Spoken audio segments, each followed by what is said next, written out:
needless to say, guys, I can't wait to make sure to get me some very good sleep tonight and then go into all types of fun. I mean, hey, we got Danny Roebuck back there. Danny Roebuck. I don't even know this. He's a nice guy. I just wanted to, like, you see a camera and you just go into it. Are you having a good time at Palooza? I'm having a fantastic time. It's my first time, Danny. So wait, where are you from? Dallas, Texas. Well, hello to everybody else in Dallas. Come to Palooza. There's Palooza in this month, and then there's Sonapalooza in October. Hey, good to see you, Danny. Catch you next time. Oh man, there you go. I mean, you get celebrities like Danny Roebuck just coming out and hanging out with us and appearing in the channel, guys.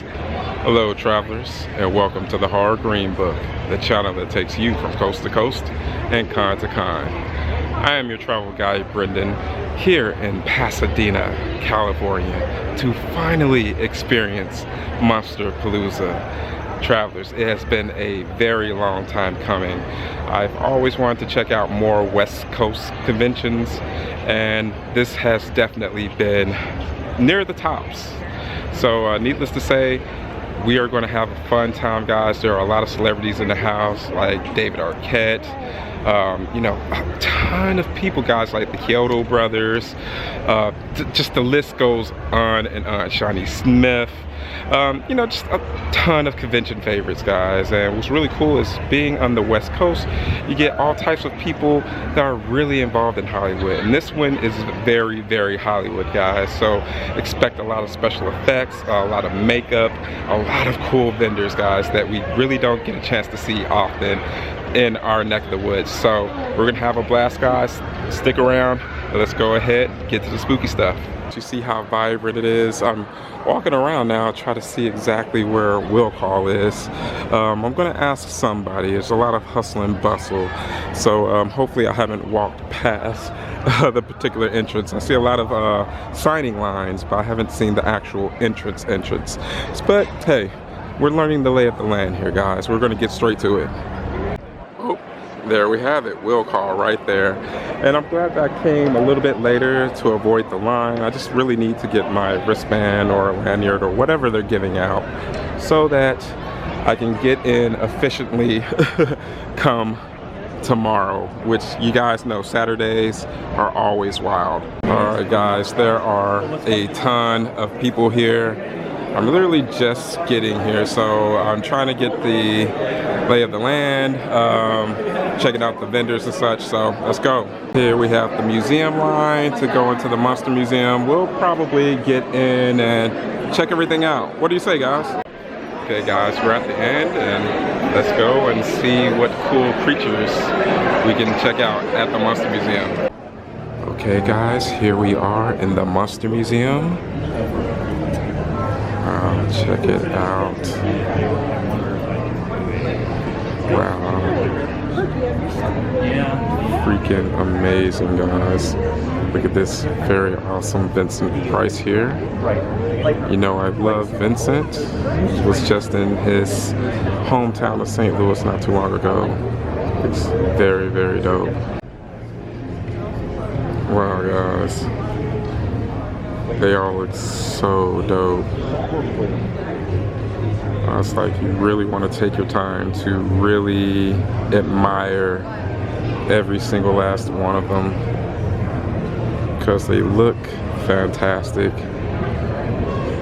Like the sheer amount of time that it must have taken to craft these classics, like whatever happened to Baby Jane, one of my favorites. Man, guys, and you gotta love it when they pay respect to these classics. Man, look at this one, like how detailed that is. Oh, so sick. Look at these guys right here. They're called the Salesmen. Wow, they look so freaky, guys. What do you think?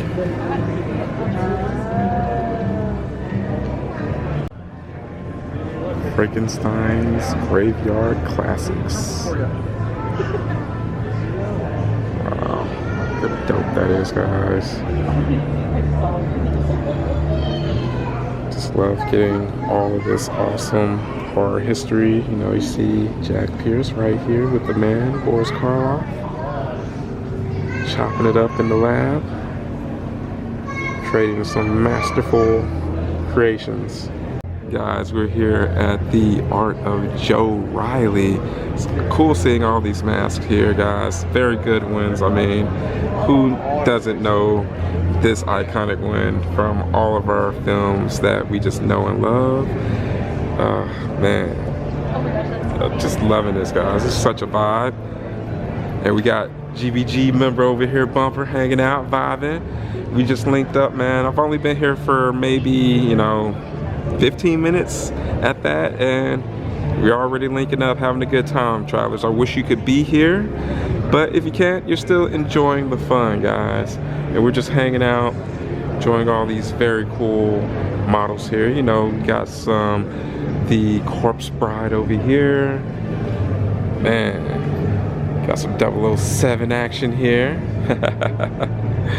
And of course, Lon Chaney Sr., the man, or the Phantom of the Opera, just turned 100 years old earlier this year.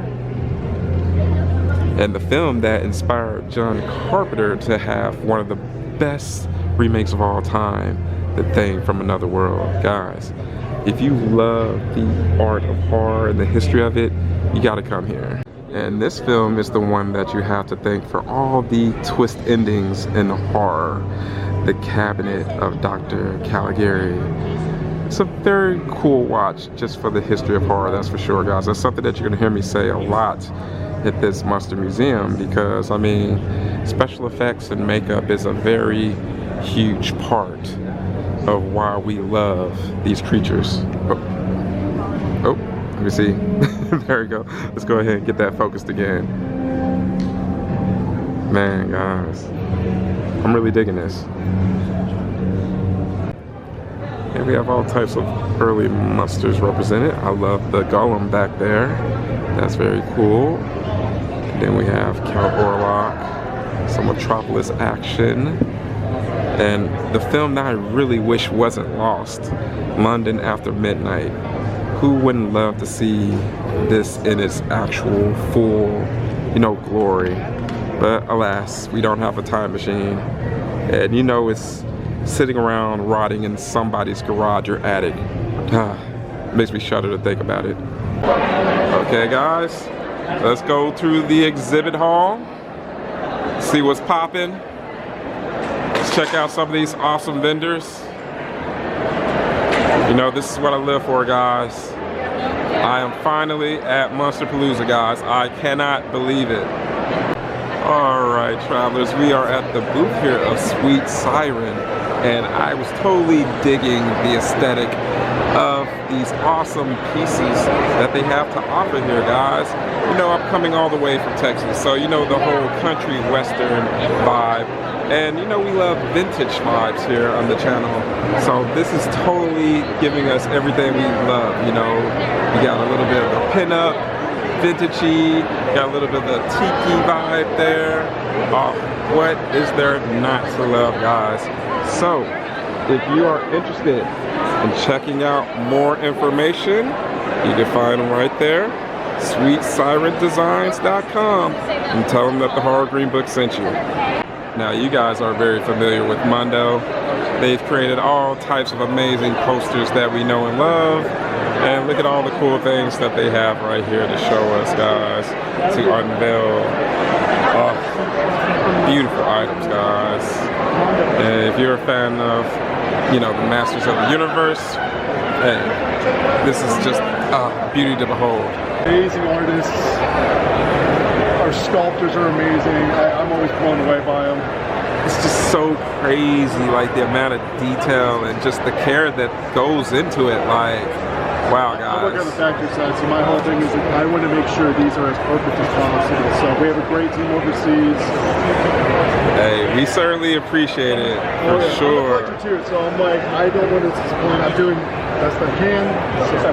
Hey, you guys are doing fantastic over there at Mondo, that's for sure, guys. So be on the lookout for them, guys. We have QR codes right there so that you can get some more information. And there you go, guys, available online for a limited time. You do not want to miss out because, hey, if you catch on the secondary market, hey, you're going to be paying triple, quadruple prices. Here we have makeup being done. Love that. It's one of the best things about coming to conventions like this is you get to see the art being done. Right, live and in living color, right here in front of our faces, guys. Okay, travelers, we are here at this awesome booth here, in which you can see people are working on tablets and creating all types of cool monster designs. I love this. This seems like a cool idea. Could you tell us a little bit more about what you have to offer? Yes, we're Maxon. We have a whole umbrella of products. We've got ZBrush for iPad, which we're really marketing here, but we also have ZBrush for desktop, which is our 3D sculpting application. Nice. And it's really awesome. You can make monsters. Oh, who doesn't love the idea of making monsters? So if you're someone that is a creative who just loves being able to doodle a little bit and just tinker on things, would you say this would be something that would be excellent for those types? Yes, absolutely. You can create any character, monster of your imagination. Oh, And sweet. we've got one of our competition artists done. Nice. Love that. That's so cool, guys.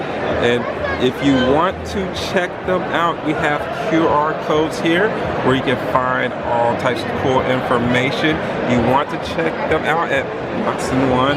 Oh, look at all types of cool things right there. Thank you so much. You have a good one. We have Imagine Rick here. Look at this. Oh, wow. All of these cool creatures. Beautiful, ugly faces here. And I mean that with the highest compliments, guys. These are the stuff of nightmares. Oh my gosh. Look at that one right there. It's a very cool figure here. Those of you that are fans of Frazetta girls, you would know this Egyptian queen is very fitting, very Rubenesque. Has that awesome body that us Southern boys love. So if you want to check out an awesome figure like this, you find them at 1/4 or 1/6 scale. Check it out. Now this is a company that I absolutely love. Vixen by Michelin Pit and La Femme and Noir. Love these brands. All types of cool designs and pictures. They have this Bram Stoker's Dracula line that was super sick, guys. Very cool purses, all types of items. They make for wonderful gifts for your loved ones. So you definitely want to check them out online. La Femme and Noir. We're here at the booth of Shane Stover Art, guys. Wow. And check out how cool all of these designs look, guys. Like, wow. Fantastic artwork. And things like this is exactly why I was so excited to come to Monsterpalooza this year. I mean, I've watched all types of creators come here and my mind has been blown from the sheer amount of cool things that these artists and vendors have to provide for us. So guys, if you're interested in the art of Shane Stover, you find it right there, Shane Stover Arts on IG and stoverart.com. Guys, the effects just keep getting better and better. All types of cool, freaky things, just begging for you to take them home. How do you make a selection, guys? Guys, check it out. Loving these awesome pinup tiki styles. So, I mean, these are totally those West Coast vibes that we love. If you're interested, we got some QR codes right there to check out some good girl art. I mean, look at these amazing pinups. Oh, guys. They will look amazing on your wall. Let's take them home. Okay, we have more makeup being done here. Check it out, guys. Oh, looks phenomenal. And we have the artist and model here. We have their ats where you can check them out. Let's get a closer look right here. Oh, perspective, guys. This is expertise at work. All right, guys, we are at the table here of Bjorkman Creations, guys, for the world you wish you lived in, guys. So check out these amazing craft bands here, guys. Like, look at the craftsmanship of the quality here, guys. Like the sheer amount of designs, different colors, the staining and the dyeing and everything that goes into every single one of these pieces is spectacular, guys. And you can definitely use these to show off your individuality, whether you're going to a convention or a Ren fair or all types of very cool things. As you know, we are noticing in Texas, they just ended like one of the biggest Ren fairs in the DFW area. So, you know, you have all types of cool looks like this, and with things like this, you definitely want to have people ask, hey, where did you grab those? And you can tell them, got it from Bjorkman Creations. And you can find the information right there. And you have the website and the email and a telephone number. Go ahead, check it out. Guys, we are here at the Collective Coven, and here's where you find all types of awesome jewelry. Oh guys, like check it out.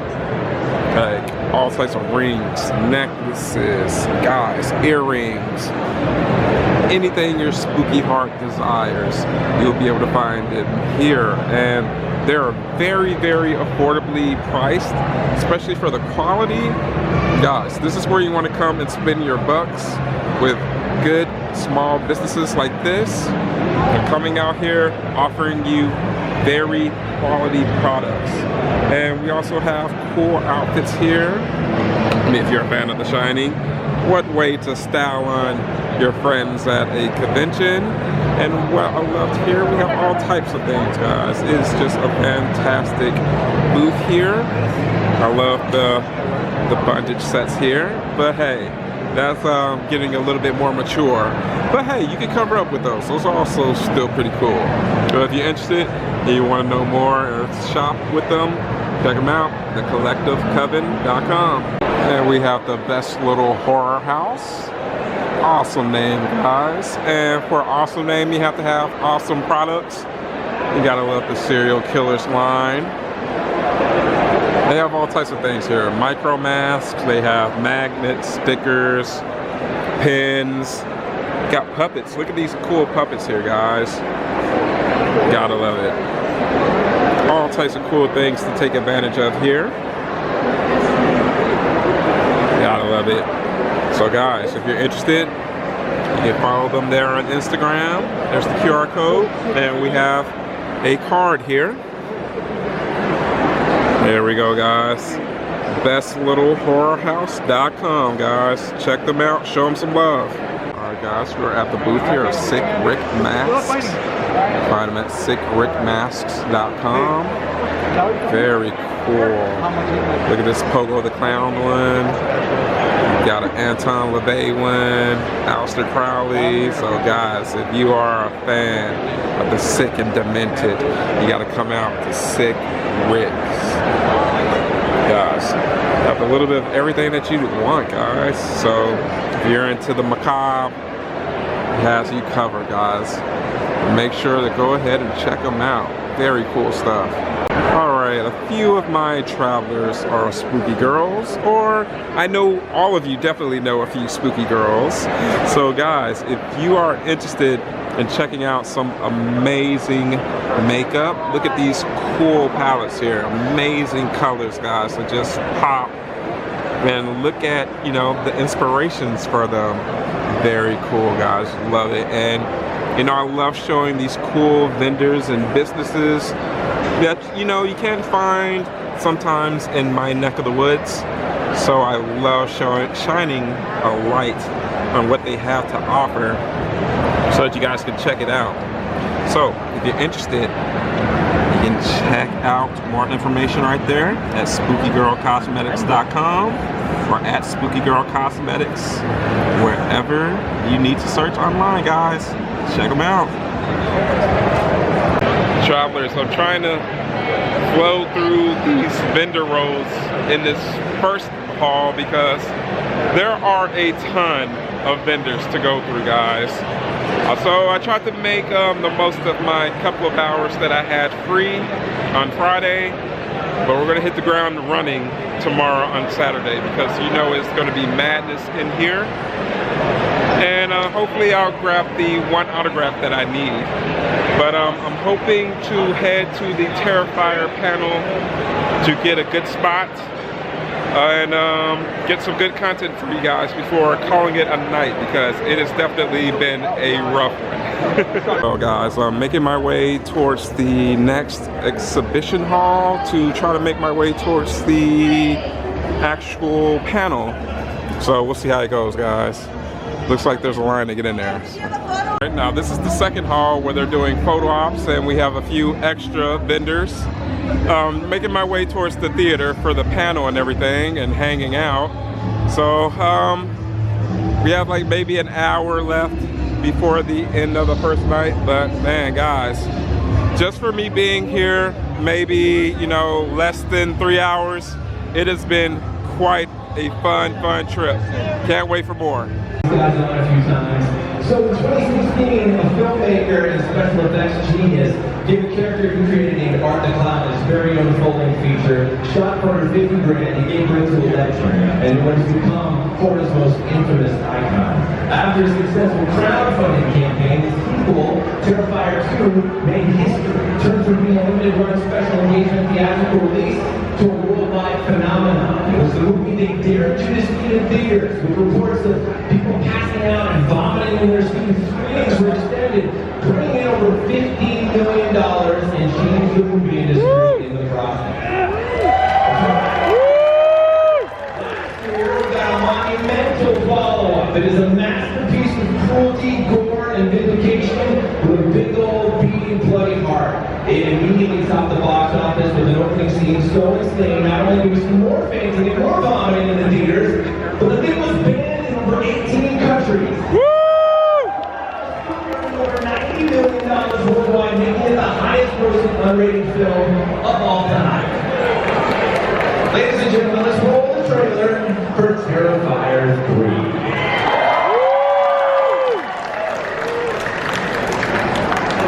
I don't know.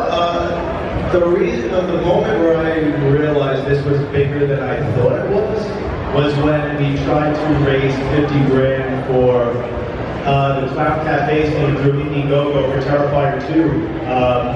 And we set the goal as 50 grand, and I didn't think we were going to hit that. And then in less than 24 hours, the fans came through and we raised like $225,000. And that was a big, yeah, really.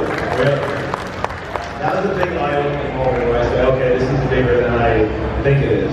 And that kind of happens the whole way, through all the movies. Every time we think this franchise sort of plateaus, it surprises us even more. I mean, that happened with Part 3, when all of a sudden we had the #1 movie in America. This was for a weekend, and this is an unrated movie. I mean, never in a million years would I have thought that it was even possible for an unrated movie to be the #1 movie in America. I'm pretty sure that's never happened in history. So that was pretty wild. What would you say doing things like this convention experiences that you guys have been doing a lot of, and your ability to really make a connection with the fans has done to evolve the franchise? This franchise is all, my favorite word is to say organic, because we never have any marketing budget to really promote these movies. It's all word of mouth by the fans. And it's truly the greatest pleasure I think we get is meeting you guys seriously. And especially when we hear how much these movies mean to you on really deep personal levels, and to hear these stories of how these movies actually help people. It moves us in ways that we never imagined, and we can't express how really wonderful it is and how we really cherish that, and how honest and vulnerable you guys get with us. And it really means the world. It makes us want to make just better movies for you guys. So thank you. And David, can you talk about what the confidence of the fan appreciation of this character has unlocked in you personally? I've become a lot more talkative, I guess. Yeah, but I was thinking very shy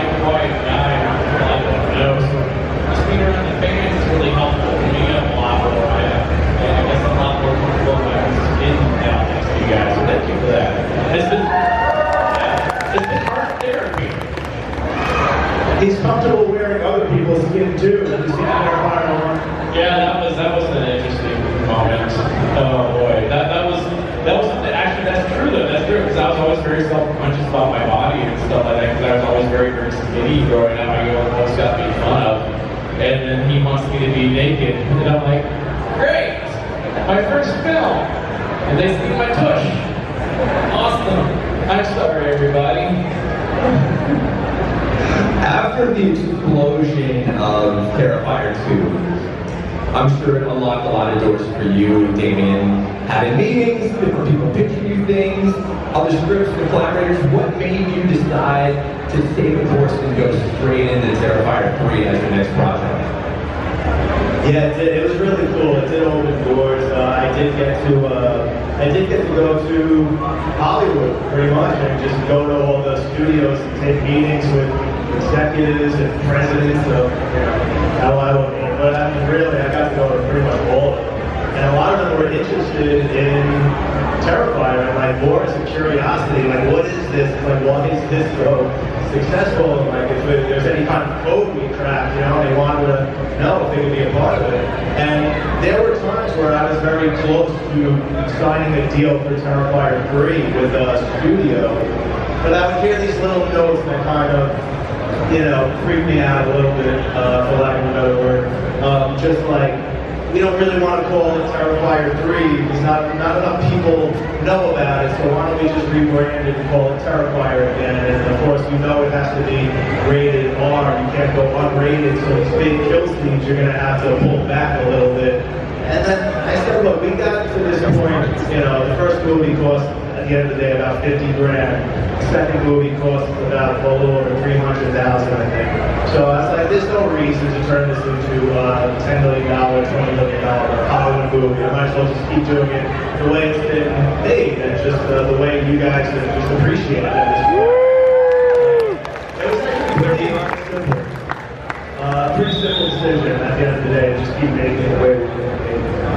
With art joining the pantheon of horror icons, was it ever a discussion or did any studio come to you and with a crossover or anything? Like art versus Michael Myers or something? Was that already shown them throwing around? Even as a joke? Something interesting has been thrown my way, but I can't say what it is. But it is something cool with a really cool IP. And I've become friendly with a filmmaker. And who knows, something down the line, nice. Who knows what's going to happen in 20 years, right? Well, talking about the future, looking back at Terrifier 2, it felt like that was the moment art stopped being a slasher villain and became a mythological figure. At what point during the creation of art did you first realize he commanded a trajectory beyond just kills, that he had a purpose, not just a persona? Well, even going back to the short films, especially the second short film, Terrifier, he was pretty much instantly supernatural. He was sort of teleporting around and didn't obey, rules. But once I decided to bring art back from the dead at the end of Terrifier, and I said, all right, now he's supernatural, because ultimately almost all your classic villains or slashers become supernatural at some point. But the filmmakers sort of gloss over that element, and they don't really dive into it and explore it. It just sort of becomes the traditional trope of what the boogeyman is or does. Like, they just become supernatural. You're not really supposed to ask too many questions or dive into, well, what is that evil entity that's either resurrecting them or driving them? So I really wanted to dive into that element more than anything and make the evil character in and of itself. So that became exciting, and I knew that, at some point you really have to give this character a backstory. I'm sure you've all heard now that I'm going to reveal this backstory now in part 4. I know a lot of people, some people are nervous, right? Because that could destroy the character if you do that, if you don't do that in the right way. And I love the ambiguity of Art the Clown. I think that is so important to why he works. So I just want you to know that I believe that there is a way to sort of have your cake and eat it too when it comes to delivering this backstory that's not going to fuck up the other movies, alright? So just rest easy and have it. Do you have a conclusion in mind for art, or is the fact fact that he doesn't have a conclusion what gives him so much power? I don't want to say whether or not there's a conclusion for art, but there is once I wrote Terrifier 2, I knew a conclusion, a definitive conclusion to this franchise. Let's put it that way.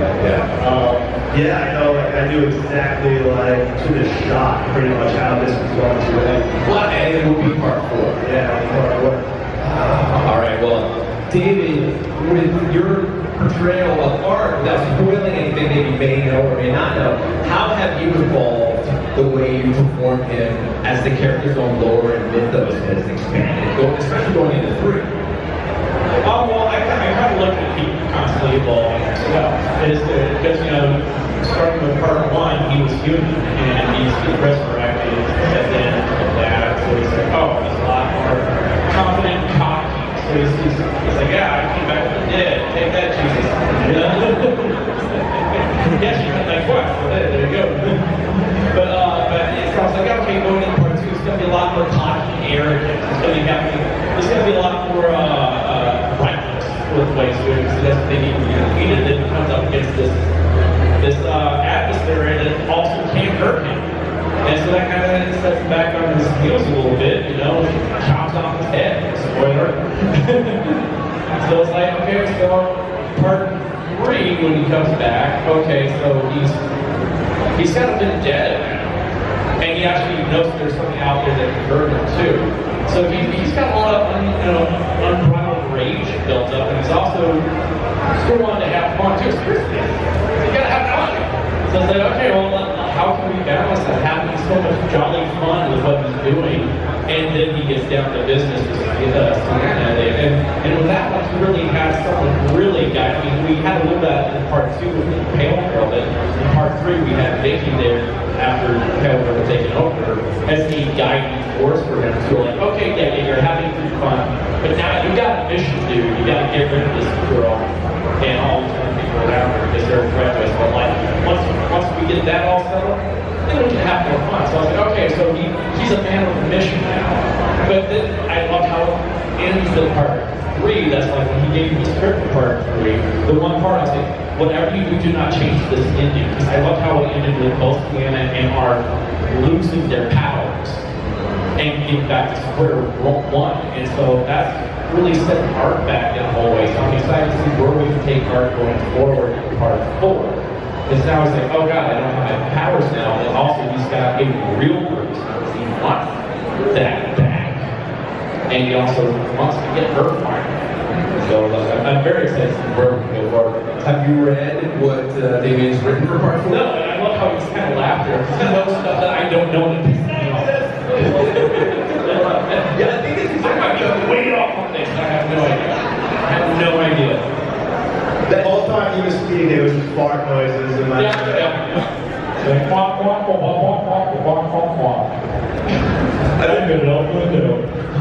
I think that darkness what you're talking about mixed with like the emotional core of part 3 is what really makes that film unique and hit so hard and make the gore hit even harder in this one in some way. It just feels more visceral. You feel really connected to these characters.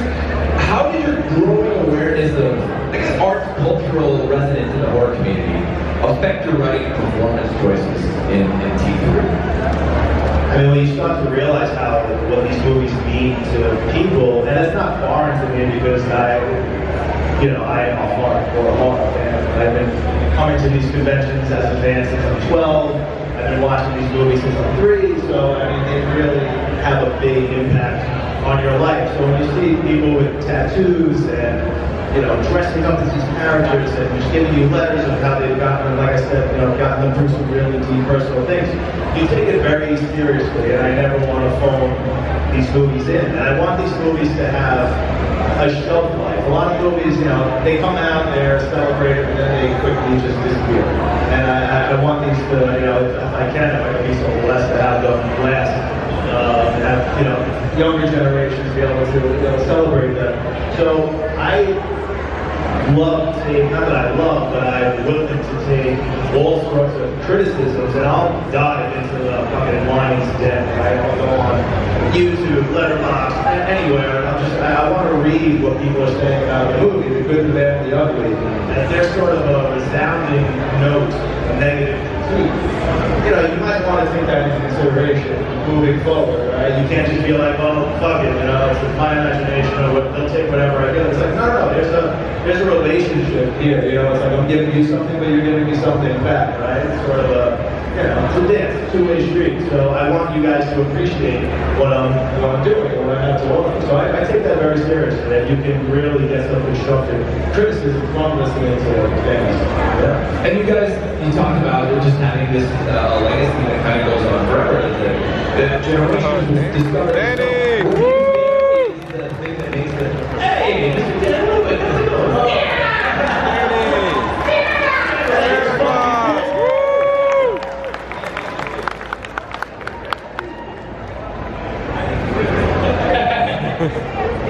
He didn't mean to interrupt. How's up, buddy? How's it going, man? Very nice to meet you. Give it a second, it'll pop up.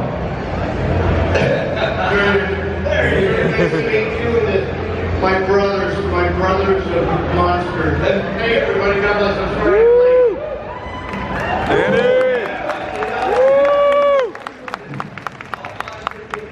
I was about to ask Damien, but as a horror fan yourself, okay? Yes. What do you think it is about the Terrifier franchise that gives it that longevity? It's going to be a film franchise that people discover generation to generation. What makes it so different? Well, I think that Damien was smart enough to keep a great actor silent, because we remember the great silent actors for 100 years, and I think that's what you've done, and you've got the perfect actor to play it.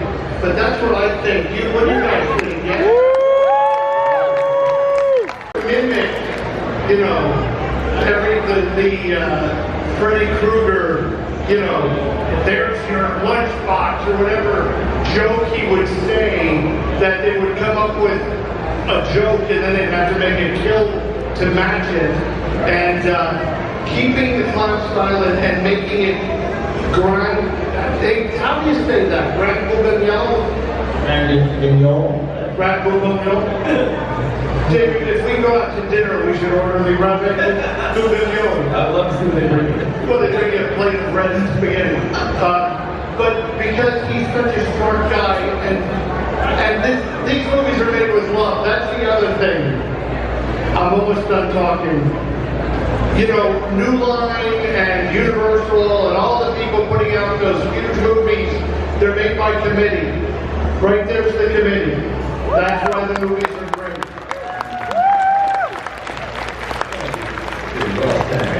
Given the increased budget they had to work with on this one, how did it change your approach?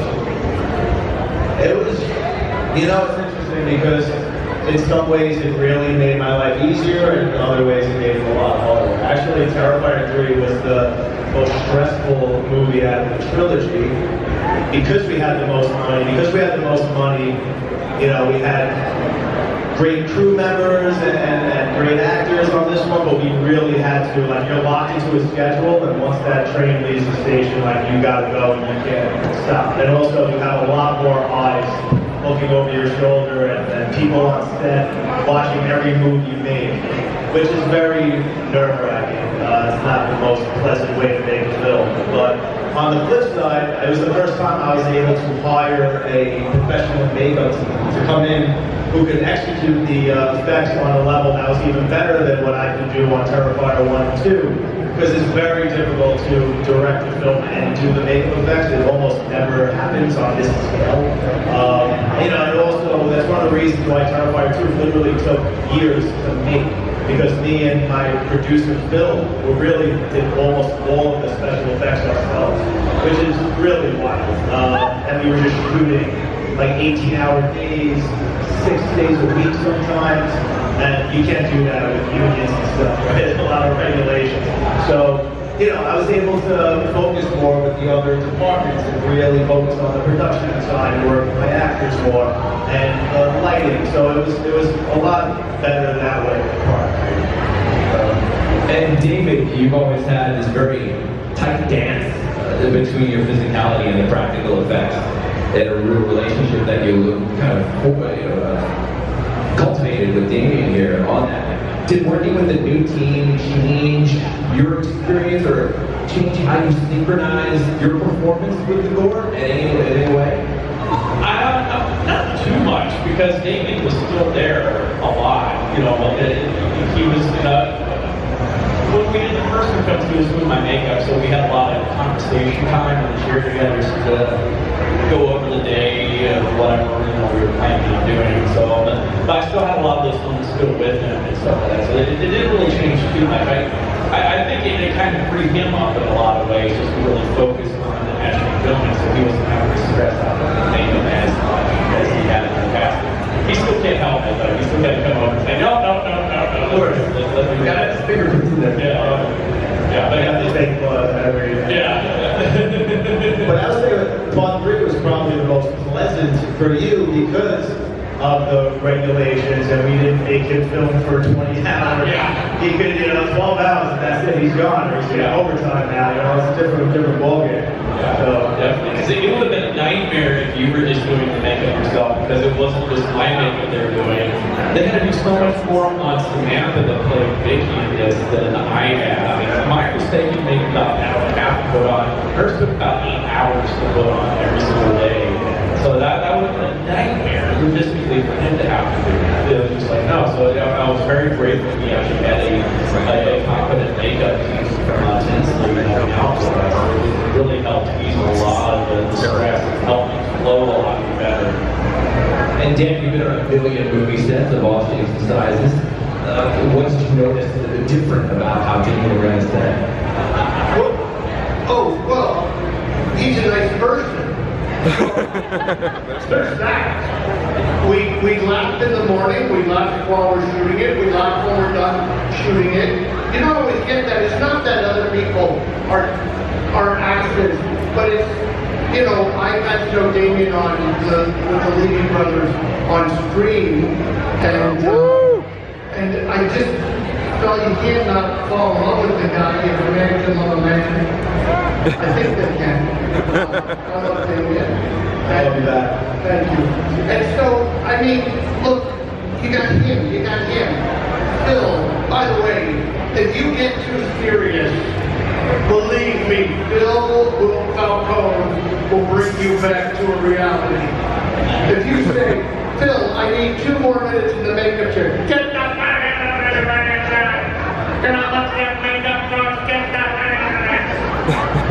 So, hopefully this isn't being live streamed. Because he might be in the law, I'm not sure. I don't know where the money comes from. We're friends making a movie, and that's different than anything. And I wish that you guys could all come and see what it's really like. Because you'd be like, hey, take this a little more seriously. Because we take it seriously. And we'd be like, yeah, no, we're taking it seriously. But we're shooting it serious. It's like a game of Frogger's here. I'm seeing you move up there. Very good. We made it closer. Hopefully you weren't trying to do it without big notes. I'm sorry that I mentioned that. I gotta say though, no joke, I think David would agree, out of the 3 movies, the hardest we ever left on set was filming the bar scene in Terrifier 3. That was the most fun I ever had, and there were just so many moments where I just wasn't even directing anymore. I was just watching them just rip at the monitor and just pissing my pants. It was just so good. I was pissing my pants too. I think we have a clip, I believe, of Bart killing Santa. I believe, do we have that? I think. We roll it. Bart killing Santa clip?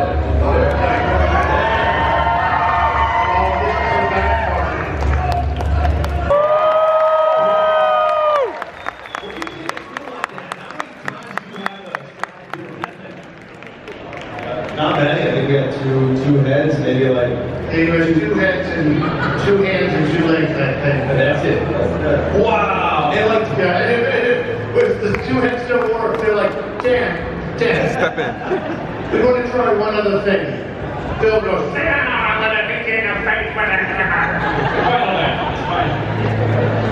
For all your kills, David, there's so much personality in it, and it feels like a lot of that personality comes from what you're just doing improvisational-wise, and what you're doing with where you have to end up that goal, and your personal flair, how you portray art. Is there a conversation that happens between you and whoever you're killing, in this case, Dan, before you film a scene like that? Sometimes things just happen in the moment too, and we're like, oh, that's cool, we'll keep it in. But like with us, that thing, he was doing so much great improv with the dialogue there. It was just he was just throwing so much comic gold to me. I'm like, oh my god, he gave me so much to work with. I'm loving. It's like all about family. I'm like, oh, I love this. So then there's a lot of playing around with that night. It was just great. I loved it. I just absolutely loved it. I thought that was his best performance facially in the movie. That scene and in the mall with the children. I remember going up to him and just being like, dude, this is like, you're in the zone right now. This is magic. I'm seeing it here. Sometimes you just really feel it. And it's the most expressive and animated he's been. Sometimes it sucks because he does so many good things and that you have to choose. It just comes down to like your subjective taste when you're in the editing room. It's like, do I like that expression better or that expression? And it's like Sophie's choice. You gotta leave one on the cutting room floor. You hope you make the right decision. So, but yeah, I mean, art's the most expressive in part 3, I think, for sure. Most nuances come through makeup. What was for you going toe to toe against David in that scene, and improvising against an actor who's not saying anything but just with his facial muscles and the things he was doing? How did that empower your improv? Well, we also had Clint Howard. Yeah, like Clint, but no matter what we did, there was then this other person who was like, I will insert myself into this scene. And he was so perfect. So I've seen the movies and I've known David around the conventions. Working with him under David's direction was great. And it was like, remember we worked out like, you know, the slow burn toward each other, the piss on the, like the realization that it's like you're peeing, and it could just be like you're peeing, it had to be like, you wouldn't be peeing on me, would you? Can I tell just a silly thing? I have a friend, you guys, I may have told somebody this at the table, who's a cop, and the cop, my best friend John Lamont, who was on the set, remember the last time, he didn't see the scene in the bar until the killing. And he said, hey Dan, when you're doing a movie like that, and they make it look like he's spitting on your face, he goes, now how do they do that? And I said, he spit in my face. And Lamont was like, oh God, oh. And we did a few good spits, a few good. I love the one take that we did where I was confronted to spit, and you're in the middle of your dialogue, and this time you don't have to spit in my same face, Cloudy. And I love that you just kept going. I'm like, I almost spit there because I was laughing. I was like, they gave us 3 days to shoot that sequence, which in Terrifier 2 would have been 3 hours. Dan, we gotta get you in, we gotta get you out, we gotta do the kill. So, and Kristen Tinsley and his crew, I mean, great contributions. But all in all, that we get to sit here and talk about this, trust me, you guys have followed the right horse. You gambled on the right horse. This man and that man, they're never gonna let you down. I will be playing my brother in the next film. I haven't figured out. I know what you're all gonna write, you know, more Santa, I don't know. Maybe he's in hell. Anything can happen. I always joke, there's no actor, David knows this, no actor in the Street Actors Guild who couldn't, like, convincingly convince someone that he could play his own brother. My brother looks just like me.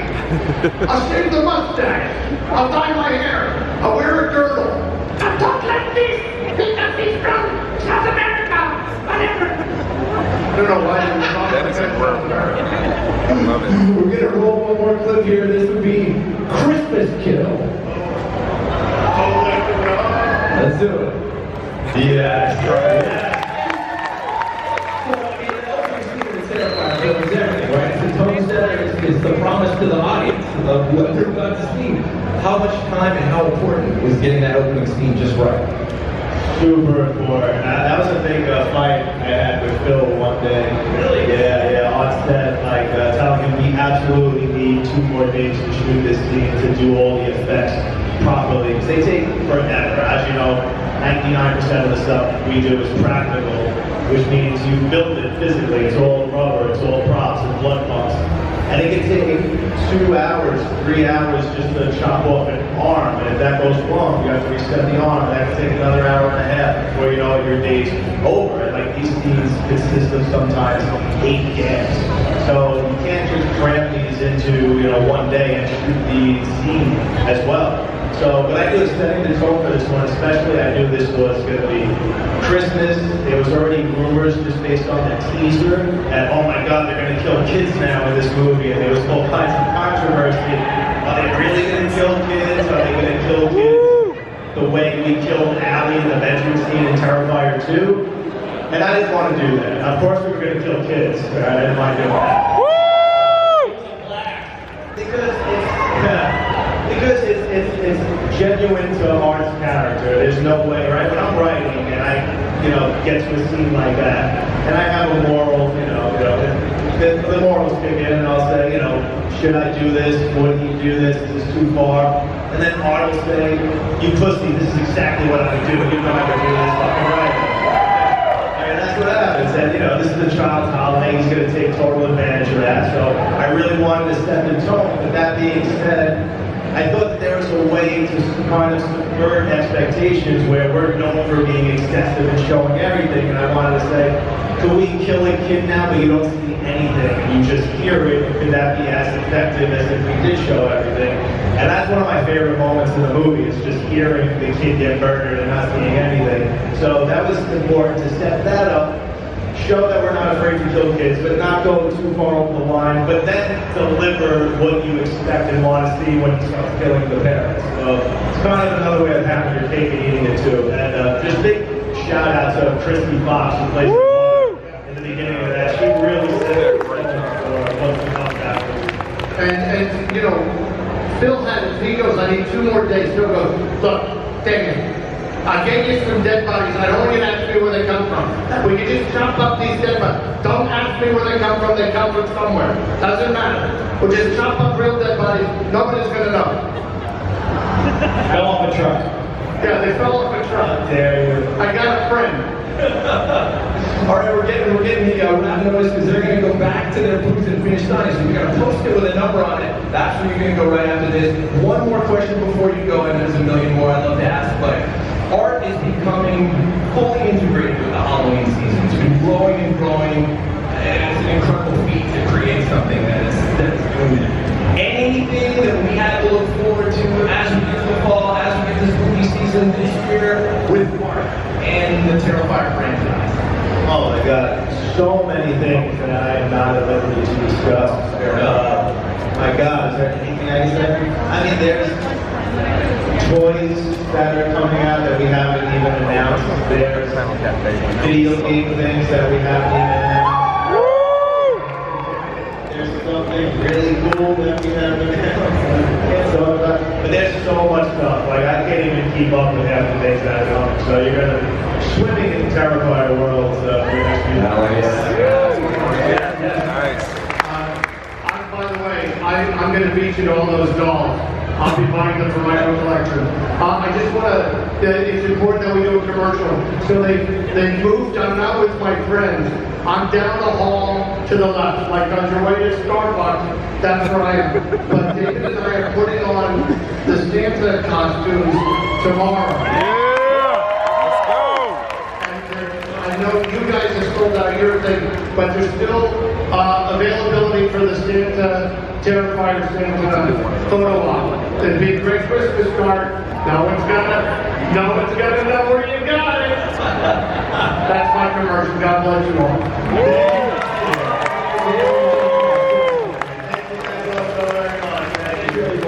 All right, ladies and gentlemen, that's a wrap. Okay, travelers, that is Friday here at Monsterpalooza.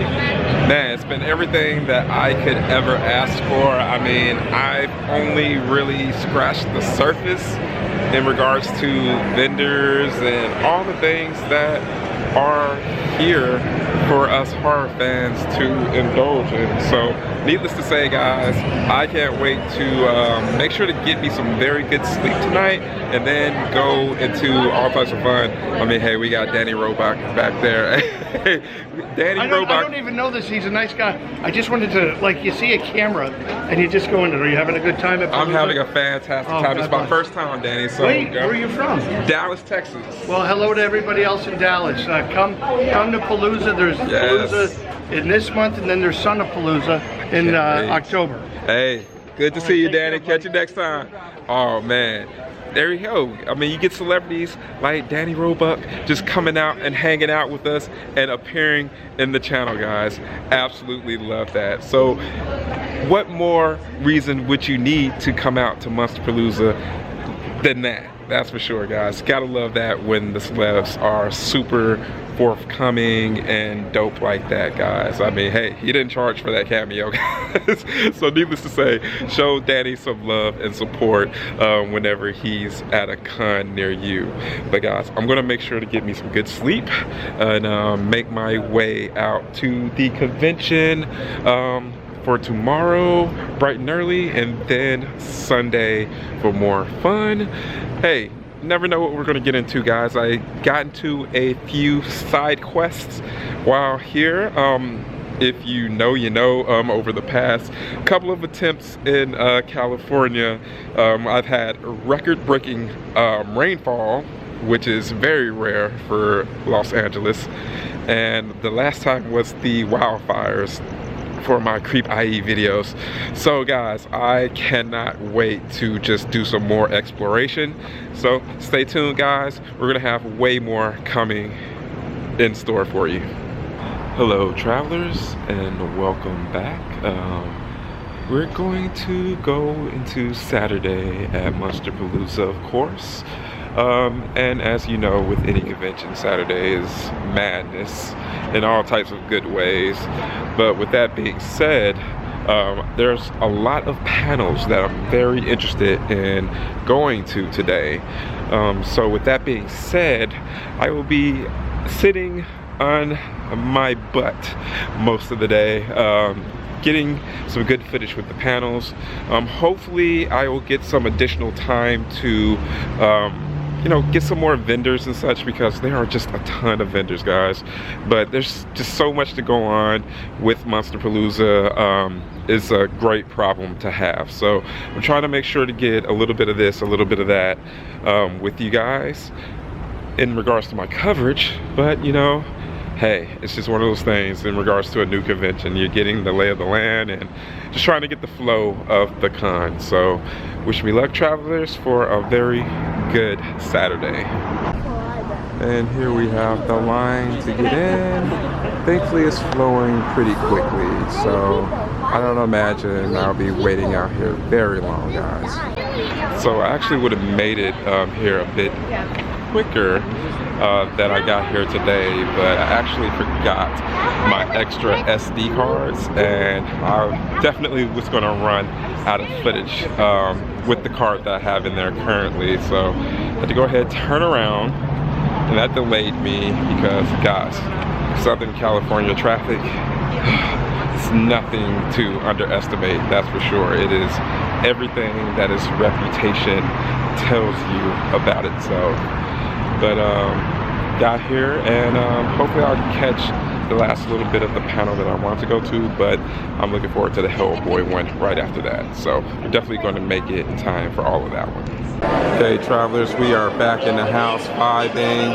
Everyone has their... And we are here at the official merch table We have t-shirts, hats, and long sleeves. Oh man, good prices, not too bad. Everyone's vibing, having a good time.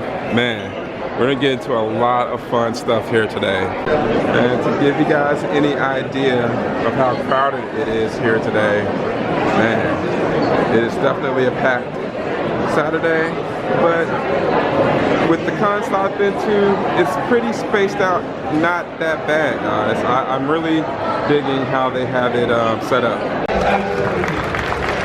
The poetry and beauty of these characters is brought to life under the guidance and genius of Guillermo del Toro. I am beyond honoured to get to interview these guys, including the amazing Mike Elizalde.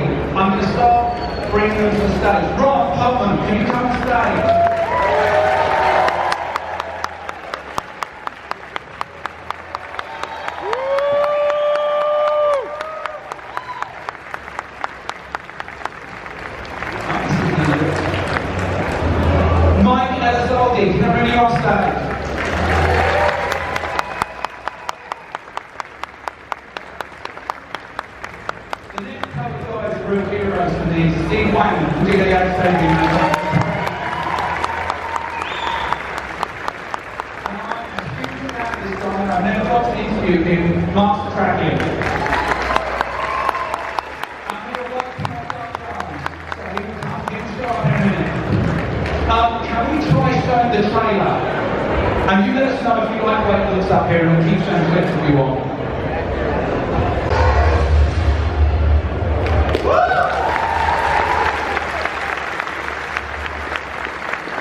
Ron is a custom hero of mine and a friend of mine. We've known each other for a while. He's one of the nicest and best people you've ever meet in this industry. Okay, so my first question, Ron. When you look at a career, Hellboy is one of the most iconic parts you've ever played. What does you should know this. I should know. What does it mean to you to have done these films? Well, the first thing that struck me was that we made this movie so long ago, it actually played in theaters.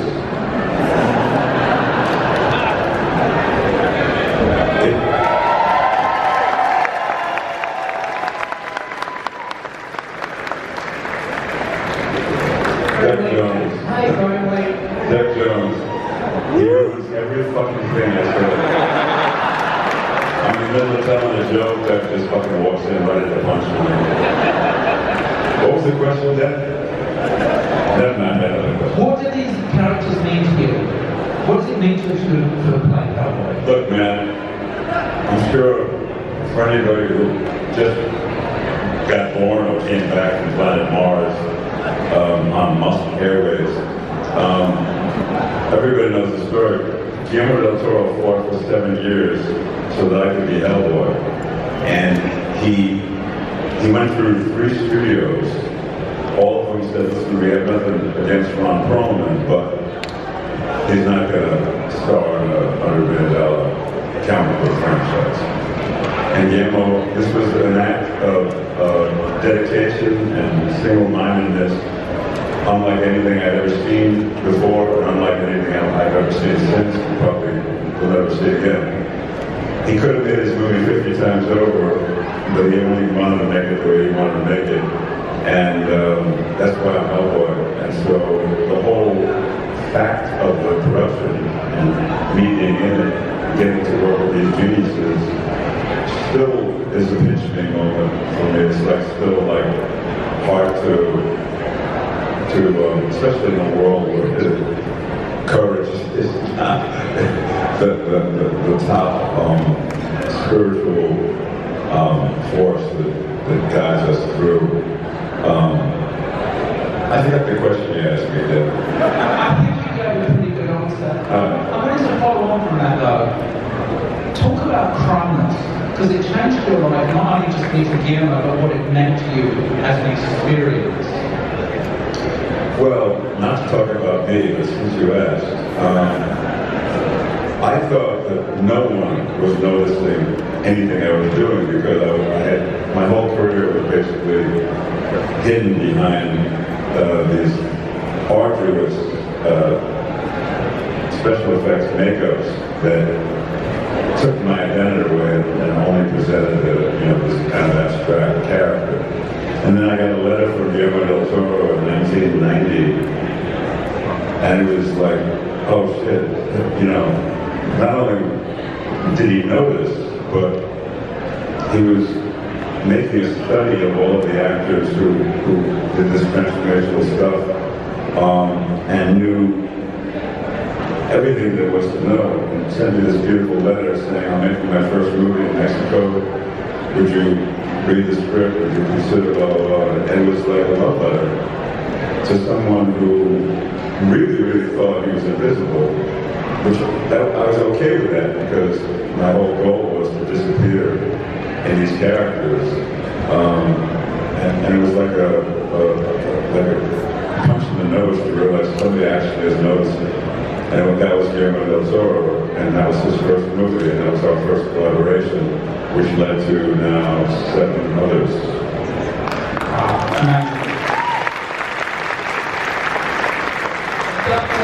How did you get caught, as I was saying? Well, I owe that to these people sitting right here.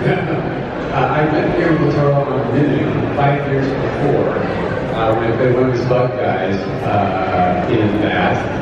And then he took my card from me on that shoot back in 1997. Then 5 years later, I got a call from Steve Wang here saying, hey Doug, we're sitting here with a director who says he knows you. You want to come in and see us tomorrow for this movie? I didn't know anything about it, right? So apparently earlier that day, Mike and Steve had revealed the maquette sculpture of a sapien to Guillermo del Toro, unveiled it, and as legend has it that I remember hearing, he fell to his knees and said, oh, you are so beautiful, and I am so fat. That's true, that's correct. So if it wasn't for these guys sitting here saying, you know who should play this is Doug Jones, Guillermo said, wait, I know Doug Jones, and he pulled my card out of his wallet, and he called me on the spot. So that's how I thank you again. I love you both. All 3 of you. Mark, my God. I know.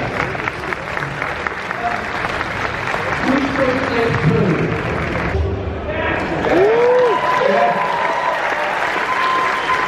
Questions about you. Did you know each other's work before you worked together? Well, I knew Ron Perlman, of course. I was a big fan because I was intimidated meeting him the first time. I don't think he knew who I was at all, did you? I was nobody back then, for one. Yeah, no, I've never heard of that.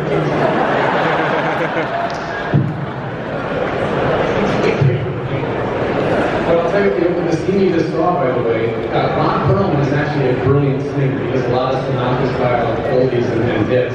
And I like to think that I sing good in the shower. So when we were filming that day, we were our first date, Guillermo del Toro came up to us and said, guys, it's too good, you gotta dump it down. That's why we didn't sound spot on. He was talking to you, though. He asked me to dumb it up. You know what jumps out to me? I see these two as the old couple of the old monster world. The characters love and respect each other so clearly out there on the screen. How did you work with each other? And how did you create that balance as actors? I mean, there's no one easier to be around and to work with than Doug Jones. He's the most beautiful, positive, radiant spirit that anyone I've ever met. In fact, I've said this often, I'll say it again. He's so nice, he makes me look like a piece of shit when I'm next to him. Which is one of the reasons that I don't care for him that much at the end of the day. But I do recognize what people see in him. He's like, and you know, we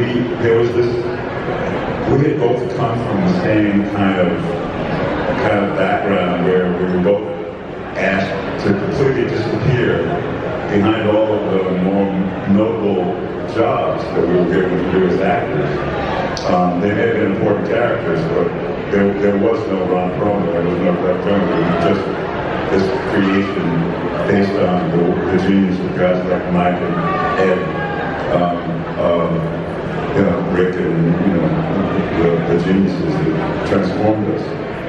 So there was a recognition between me and Doug that fed into the recognition of the freaks that we are in this Hellboy world.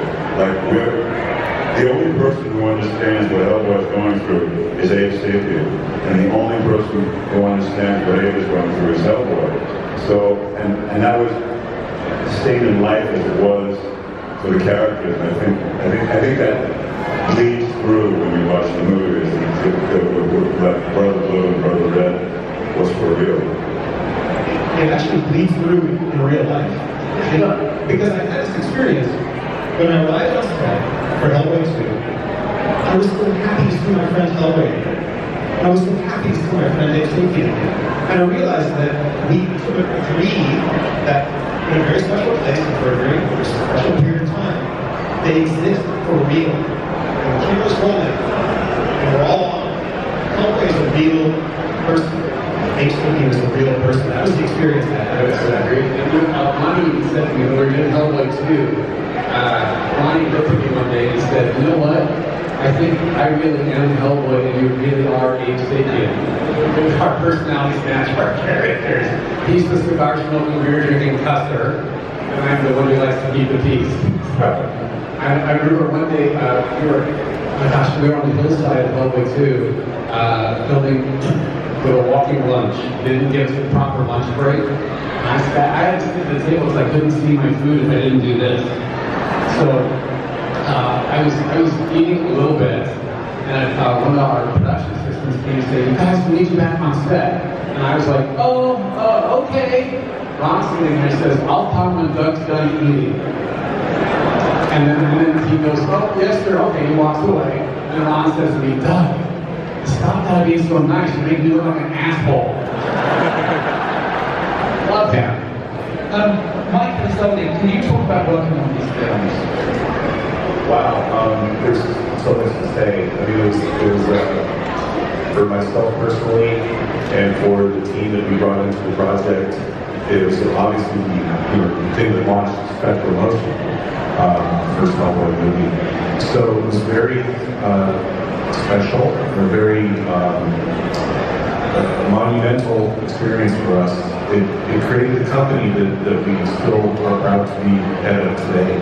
And coming into it with Kiro directing, Ron starring, Doug, the people involved, it was unbelievable. The experience was so seminal as far as a professional experience goes, because all of the work that we did on the first film encompasses what many people hope to achieve in their entire career as far as creations are concerned. So it was a very important, special, deeply emotional experience for all of us. Could we show a couple of the stills? I think photos, 3. How long was the making process? So on the first film, I do have to, give a very, very firm nod to Matt Rose, and Matt Rose had Chad Waters working at Rick Baker's studio to create the first iteration of Hellboy's makeup. And I don't really know how long it took them to apply it. Ronnie, what was the time frame on the first one, do you remember? They gave us 4 hours. Yeah, 4 hours. We only needed 2, but we used the rest of the time for smoking and drinking. Yeah, that rings the bell now that you mentioned it. So the second iteration of the makeup, Rick was kind enough to let us use all the molds that he had. We did clay pours and resculpts, and then created the second generation of Hellboy makeup, including body. And so it was a head-to-toe refurbishing. It wasn't really a recreation, just the refurbishing of what was already there, and that was heavily involved with that as well. Yeah. It's beautiful work. Steve, can you talk about how you got brought on to do Abe Sapien and what the process was like creating that makeup? Yeah, Mike and I were actually working on the film at the Cosplay at the time, and then he with Mike over here, I just got this film called Hellboy, which they come and work with me on this. And I said, okay, great, since I finished, filming for Underworld, come right over. So I literally finished Underworld on Tuesday, and Wednesday I was at Spectral working with Mike on AIM. And the process was interesting because we wanted to make not like a suit or something to pop in, more like very elegant kind of makeup. So it was almost appliances.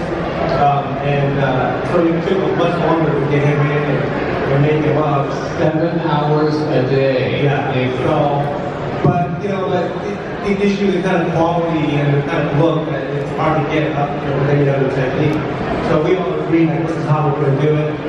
And I think it took like 5 months to do all the body casting, to making all the appliances, the testing, all the gluing, and until we did the final makeup test, which is on the DVD for Hellboy. And Guillermo came and he was waiting.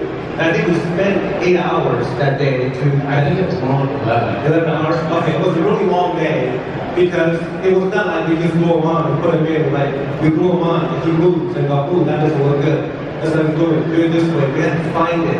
And Steve, I remember, I think I counted 12 prosthetic pieces from head to toe to make it happen. Yeah. It was not a smooth thing to make up. Yeah, and body paint and everything. And so what we're doing is, all I keep hearing in the other room was Guillermo going, when's he gonna be ready? This is like waiting on a prom date. But then when we finally finished and we brought Doug out, and Guillermo was literally in tears. He looked so beautiful, and Guillermo was so happy. Well, when I finally turned around and looked at myself in the mirror for the first time, fully done to stage taping for the first time, I teared up. I've never done that before. And I said, Steve, this is the most beautiful thing I've ever been in. Yeah, and Doug he's so easy to work with. He's done this so much. Normally when we glue appliances on actors, we have to work around them. Doug, as we're gluing it down, he'll move. And you just like, that he just knows where you're going to glue, where you're going to glue, and he'll just accommodate it and move for you. And that was so wonderful. Real pro. Yeah, that photo, that's the day we did the first act. 6 moments before that picture was taken, we walked Doug out from the makeup room where Steve had been working on it, and the entire crew was gathered around, and everybody just broke out into spontaneous applause. It was a really, really cool moment. Steve, did you change it from the first film to the second? Is there any changes in the makeup? I actually didn't work on the second film because I was available at the time, but I believe the second film was more like a suit, right? And then I think we still used the original hand. I remember you guys could take them from 12 prosthetic pieces down to more like 8 because you combined a couple of pieces together. It went on faster. It went down to 5 hours a day instead of 7. So thank you. We definitely wanted to bring the time frame down just for practicality, just to make it easier to film, easier on Doug as much as possible, and just be more, better. Mark Satrakian, can you talk about the huge amount of animatronics in these shows? How much time do we have? So, almost everything that we build has some animatronic element to it. So, had animatronic gills, but also your full wardrobe. You have the whole rig with the joystick, the bubbles, all this other stuff. Hellboy, when I started working on Hellboy 1, I was actually working bricks, and I built an animatronic for the stone hand of Hellboy. And then there was simultaneously also working over at Spectral doing Rasputin's Mecha Club, and the mummified corpse was another fully animatronic character. Seminole was an early example of microcontroller control tentacle mechanisms. So there was, as much as possible, a lot of every technology that I could, I was bringing to that project. Can I interject 1 second? I remember when they were on set and they were shooting Samurai Out, I was getting word back that when the show dailies, people thought like, hey, what did you guys actually do to CG the hair? It was so amazing looking, the animatronic. So yeah, it's a credit to Mark. We got a lot. We got a lot of shots in camera that to this day people think are super astronauts. I would like to also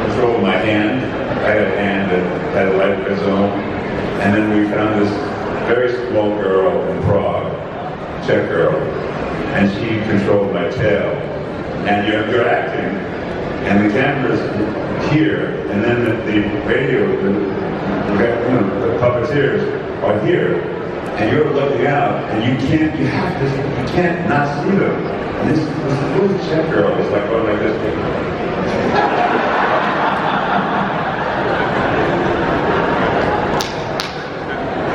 And she's just doing my tail. And I'm like, all puppeteers do that. I cannot wait to see what the fuck my tail is doing. It's like, it looks like the hardest lift of like an Olympic event. And then when I go through the movie, it's just this. And the effort that went into making it so subtle. Same thing with Mark. Same thing with the hand. You know, the hand would just go like this. Genius, absolute genius.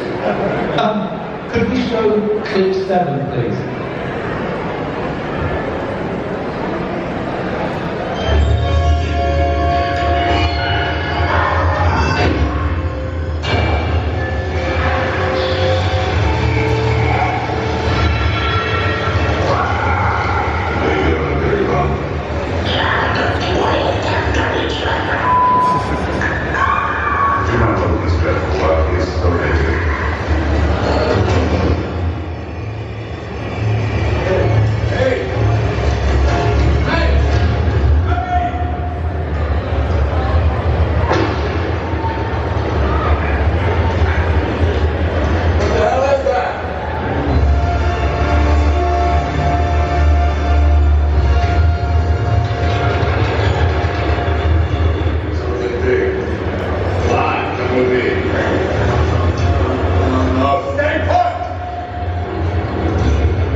There is someone missing from this stage who this film cannot exist without, and that's Guillermo del Toro.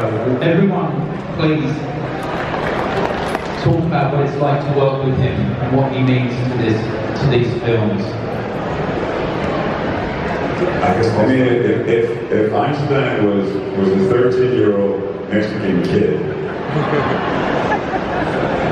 I said, it's a magic carpet ride. You know, he comes into your space and has this beautiful presence, and he is so gregarious and bigger than life, you know, and really scoops you up into the magic that he's intending to create. And so it's a really special experience to be involved with something like Guillermo at this level, you know, so very, very, you know, powerful stuff. So, guys. Well, I'll tell you the story, and you can decide what you think it's like. When on Hellboy, I was painting the Xavier appliances. We had to make a lot of sense of them per set. And Guillermo came in with the producer, and he's looking at the paint job, and he said, "Hey, Wayne, can you make the forehead more white so it'll read more intelligent?" And I said, "Yes, sir. What intelligent coming up?" That's what it's like for Guillermo. So take it however you want. That's the experience. One of many. He did have a very clear vision most of the time of what he wanted, which is a gift when you're trying to make something, to get clear direction. But if he asked for something that was insane, which was often, and I said, well, here's this other insane thing we could do, he was usually like pretty receptive to that. So actually, I found him easy to work with, and that wasn't the case for everyone. He's a magical, visionary artist, of course. He's also a goofy, best friend kind of person to everyone he meets. And I love his direction. He directs each of us actors differently from each other because he knows what buttons to push on each one of us. It's a gift that not every director has. And so with me, he knows that if he can make fun of me, I'll do what he says. In Hellboy 2, there was a scene being set up with a tracking shot, and one camera going around me while I was doing some business. At the end of take 1, he simply said, "Cut! Doc Jones, you are boring me to tears." Okay, so I basically the second take I knew what he was doing. So he's a genius, and he's also a goofy best friend. Very efficient directing right there. Also, how does this work the director who understands makeup so well, who was indeed a makeup artist themselves? Very much so. I was going to say he's extraordinarily collaborative because he has the ability to come into the workspace and look at something and, you know, not just say, man, that's not quite what I'm looking for. You know, he knows exactly what he's looking for, and he actually takes the sculpting tools in his own hands and he shows them. So this is how it should look here and there. And, you know, he knows what he's talking about. He's very clear about where he's going with something, and you know, it's our job to make his vision happen. And thank goodness that we have so much hands-on help from him to make it so. Ron, Yeah, my experience with him too is that he's opposite Mike's is very collaborative, and really what's great about Guillermo is that he actually listens. You know, he comes with an idea. We ran into this on Hellboy on San Mael, we got to painting. And I remember one time he says to me, he says, I want to paint them like getting rid of this marble. I go, what is that? He goes, like white marble with like getting all over it. And I was like, okay, I appreciate the vision, but I said, well, we're making a big rubber monster. And I said, you gotta help me out here. You gotta do a little bit more to make it, you know, to cheat a little bit, make it a little bit more believable in that respect. And he said, well, show me what you got. He did some big stuff, what he wanted, and kind of did what we thought we needed to do to take it to the next level. And he loved it. So he's very collaborative, he's very open-minded, which I really respect about Gary. Ron, can you talk about getting in shape to play Hellboy? Oh, that was all good with Mike Galazal. I just put on the suit, gave me packs, deltoids, I got like found it. You know, I have a one pack in real life, and it just keeps recruiting more, so puts more like a 0. But he gave me an 8-pack. I didn't do shit. I tried to not get so fat that the thing didn't fit. That was my entire contribution to play Hellboy. How was it? Because you've been in makeup a lot, but then you haven't been in makeup for a while. Was it hard to go back to being in full prosthetics again at that point in your career? Well, when Guillermo, when he decides he's going to do a movie, and he got greened to have me be the guy, full 13 months before we were supposed to start shooting, he wanted to do these life casts. And I was like 280 pounds. I mean, when I'm not working, I tend to just, you know, ice cream and pizza. My diet is as if I'm at an 8-year-old's birthday party, 24/7. And so I went into the first full body, you know, sculpting. And it was just like the Michelin Man. And, you know, they had to create something that was going to fit on me to make me into this superhero. And I got this phone call. It's the first time I ever heard Guillermo close to tears, having to say to me, dude, what the fuck are you doing, man? You know fucking how I fucking fought to get you this part, man? There's not enough fucking that glue that they put on you to cover your whole body to make it.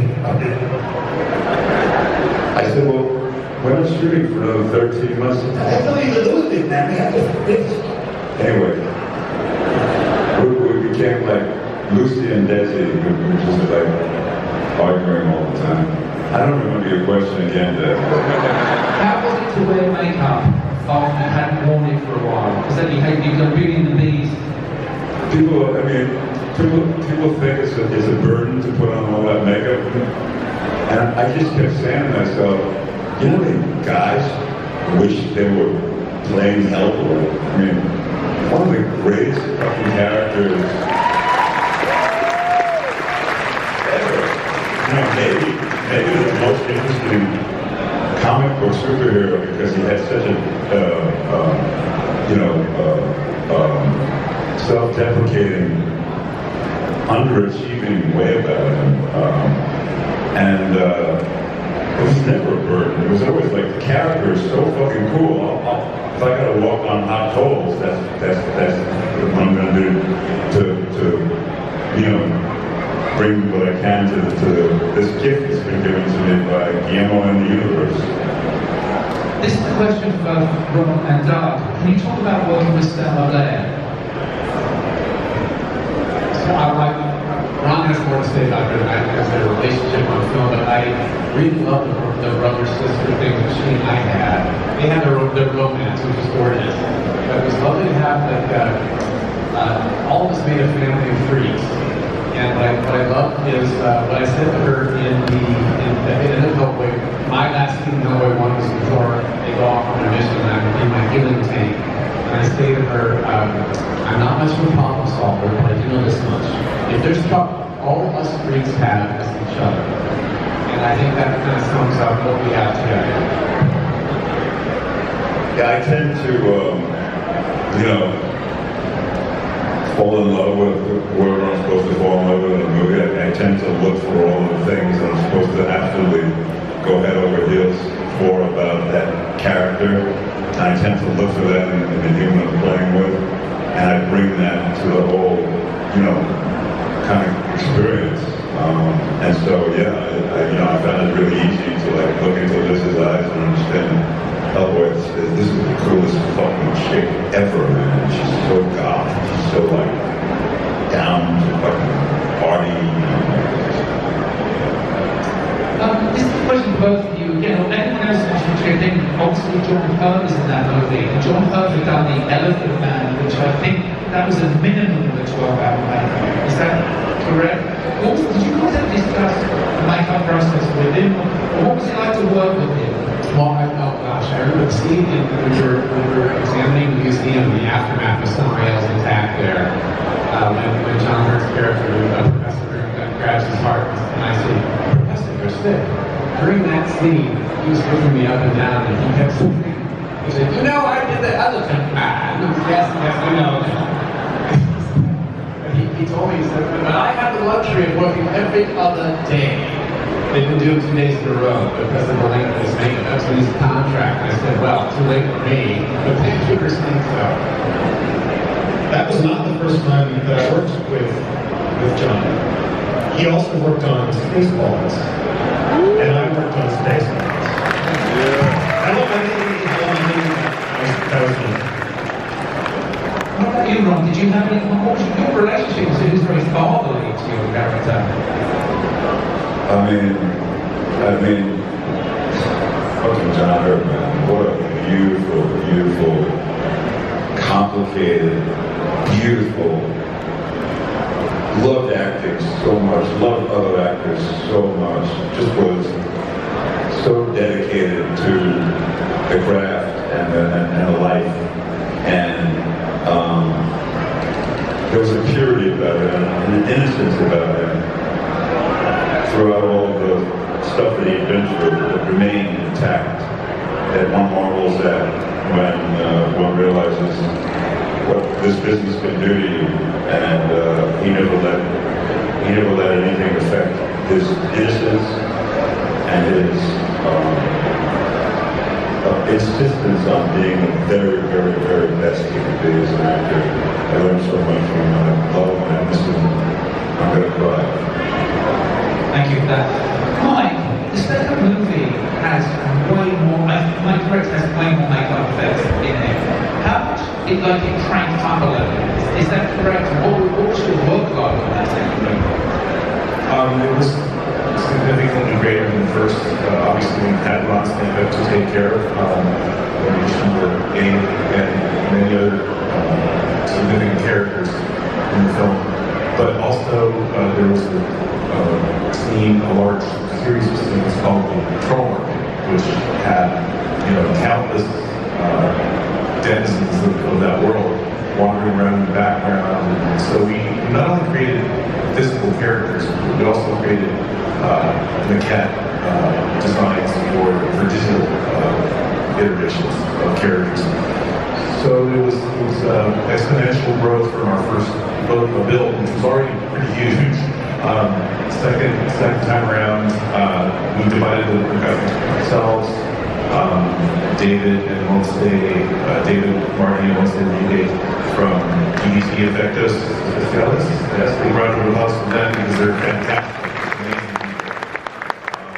We have Yvonne helping us in Budapest, and a host of other wonderful artists from Europe, for instance, Europe. And wasn't Monty the little Hellboy? Yes. Monty also played the 7 or 8-year-old, 10-year-old Hellboy in the second film, and she did an amazing job. What do you think, Ron? She killed it, didn't she?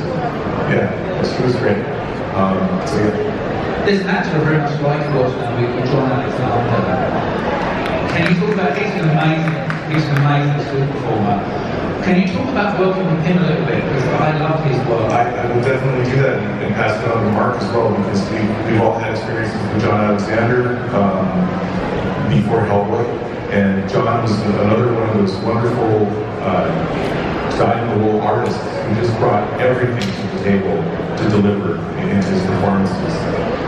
He famously played Mighty Joe Young in the Rick Baker Mighty Joe Young film, and just a really, really kind, beautiful person as a human being. And so he was terrific to work with. Well, let's talk about the incredible suit performance that we had on Hellboy 2, starting with you, because besides Abe Sapien, you also played the Angel of Death. You played the Angel of Death.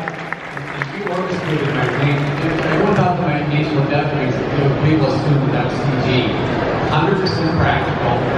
40-pound back on my back. Right?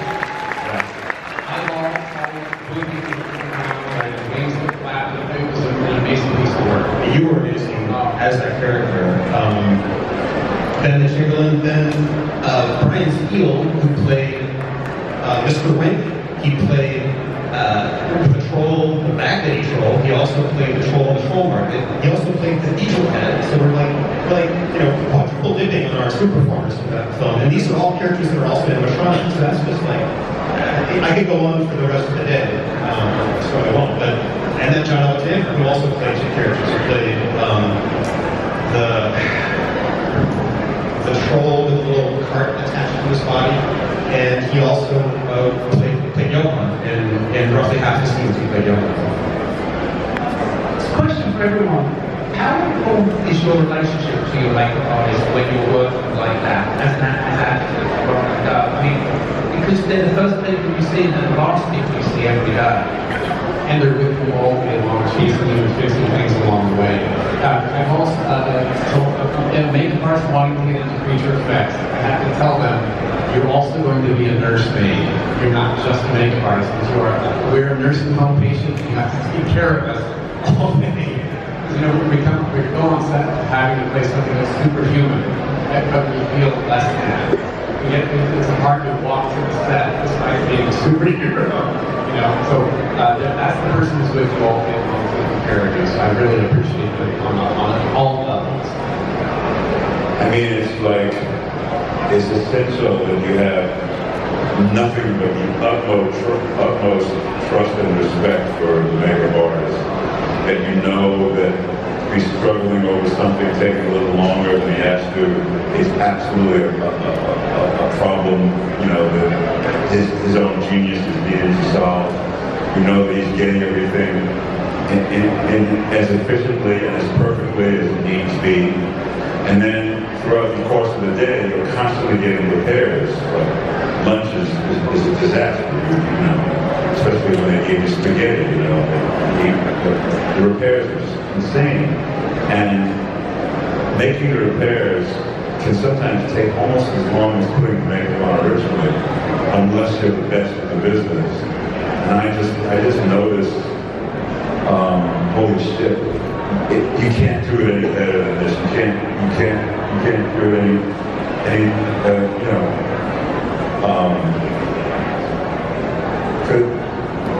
as the actor, you need to eventually get on stage and give a performance.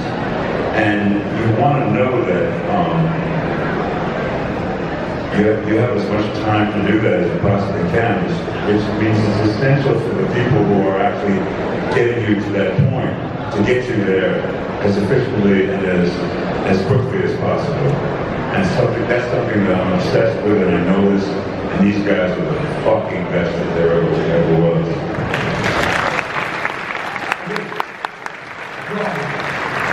Michael Keaton has Batman, Jason Momoa has Aquaman, Hellboy is yours. What does that mean to you, to have a character that is so inextricably linked to you? I wish the residuals were a little bit better. You know, I think Momoa is doing better than I am. I don't know why. What is it, that Hawaiian thing? I don't get it. Anyway.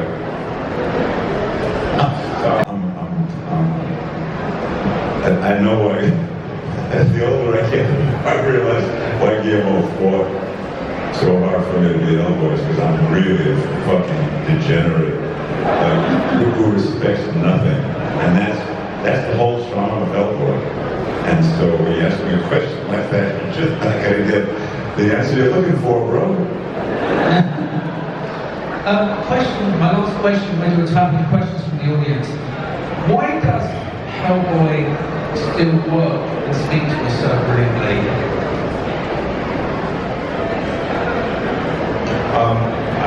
That's a really, really tough question to answer, because there's so much about the world of Hellboy and Hellboy himself that it's about, this conflicted individual, this person or creature whose destiny is to destroy everything. He's the beast of destruction. And yet, he has a heart, and he has a conscience, and he has a moral compass that really guides him much more directly than what his destiny is. It's almost, it's such a conflict that exists in I think each of us to some degree or another. And that character embodies that in such a magnificent, operatic, beautiful way. It's a special character in so many ways. You can really see why it for somebody as astute and as well-read and brilliantly educated and informed as Guillermo, why Hellboy, of all of the characters, of all the comic books, Guillermo del Toro has probably the most important comic book collections of any collector on the planet. He really knows the medium, and his favorite character is Hellboy. And I think it's more than what you see on the surface. It's this dialectic between nature and nurture, between what Hellboy was sent to Earth to do, and then having the love of somebody like Professor Broom, nurturing him and raising him to exercise all of his muscles for the sake of good rather than evil. These are the two things that are living within him constantly, that are his driving forces. That's like Nietzsche stuff. I mean, that's as Carl Jung, Freud, they all grappled with these are big issues, and it all exists in this comic book character, which has outwardly all of this, razzle dazzle, the redness, the shaved horns and everything like that. But the internal struggle that's going on in this guy is profound and way beyond pop culture. It resonates on so many different levels, and I think this is the thing that fascinates Guillermo. He doesn't talk about it enough, but I think probably this is the thing. This is what we would have seen played out in the third Hellboy movie. So Guillermo, if you're getting a tape of this interview, it's not too late, bro. I am 75 years old, but I can still run.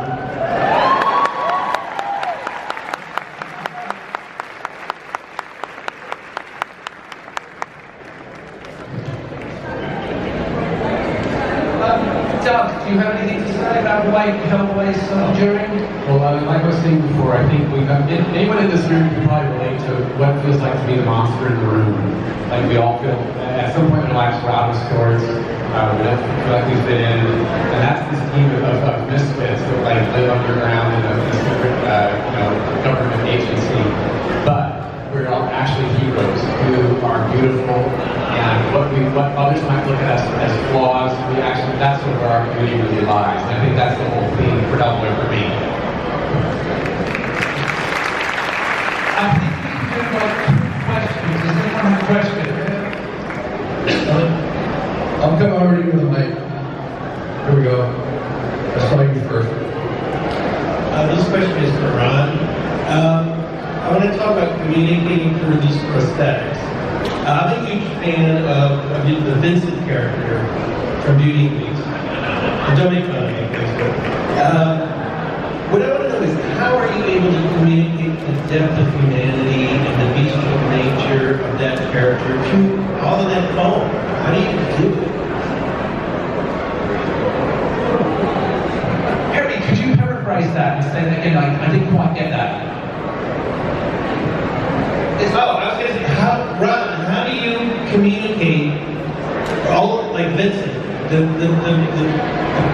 humanity, the bestiality, everything through that makeup? Do you know what I mean? Well, I had the great good fortune of working with first Ray Baker and then Mike Elizalde, and there's a kind of an alchemy to what they do, where even though you have inches and inches of inanimate objects glued to your face, the way it expresses itself is the actor there's no adjustment I have to make when I'm covered in Mike or Rick's makeup. No adjustment whatsoever. I play him exactly as if I was wearing nothing. And somehow the makeup is so liquid and this is the alchemy of it all. This is the genius of it all. It's like they take an inanimate object and it becomes human. It becomes expressive. It becomes a reflection of what's happening in the heart and the mind and the emotion. And I never had to make one adjustment for either Vincent or Hellboy. I just basically let the script guide me as I always do in any character and figure out, okay, who is he? What's his objective? What's happening? This is going to be our last question. Please go ahead. So with all the new Hellboy movies coming out, and like your guys' design being like the pinnacle as it was, because everything else is going to be FX or CGI, how does it feel to have built that? Like you all worked together and built this beautiful world, and we're seeing more iterations of it. Is there things that you saw and did in Hellboy as your characters, or like that you put in the animatronics that you hope people keep in the world going forward, like in the new movies and stuff coming out? In the world of Hellboys, I'm really grateful I was in the one that these guys worked on.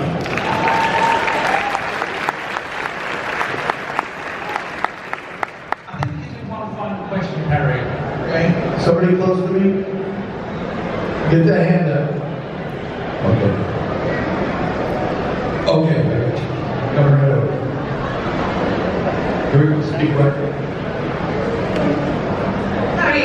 So Hellboy, obviously, incredible comic book character. At any point did any of you feel that pressure to match what was on the pages, or were you looking to just make it yourself? And I know Ron, you talked to, you are Hellboy, you just brought yourself to it, but was there ever that pressure to be more of a comic, or was it, I'm just going to do me? We were in an enviable position of having the character established for us by the brilliance of Matt Rose and Mike Mignola, obviously. So we inherited the design and just had to carry it to the next picture. And so for that reason, with Ape Sapien, it's a little different. We just definitely had to come up with the look based on Guillermo's requirements and Mignola's original character.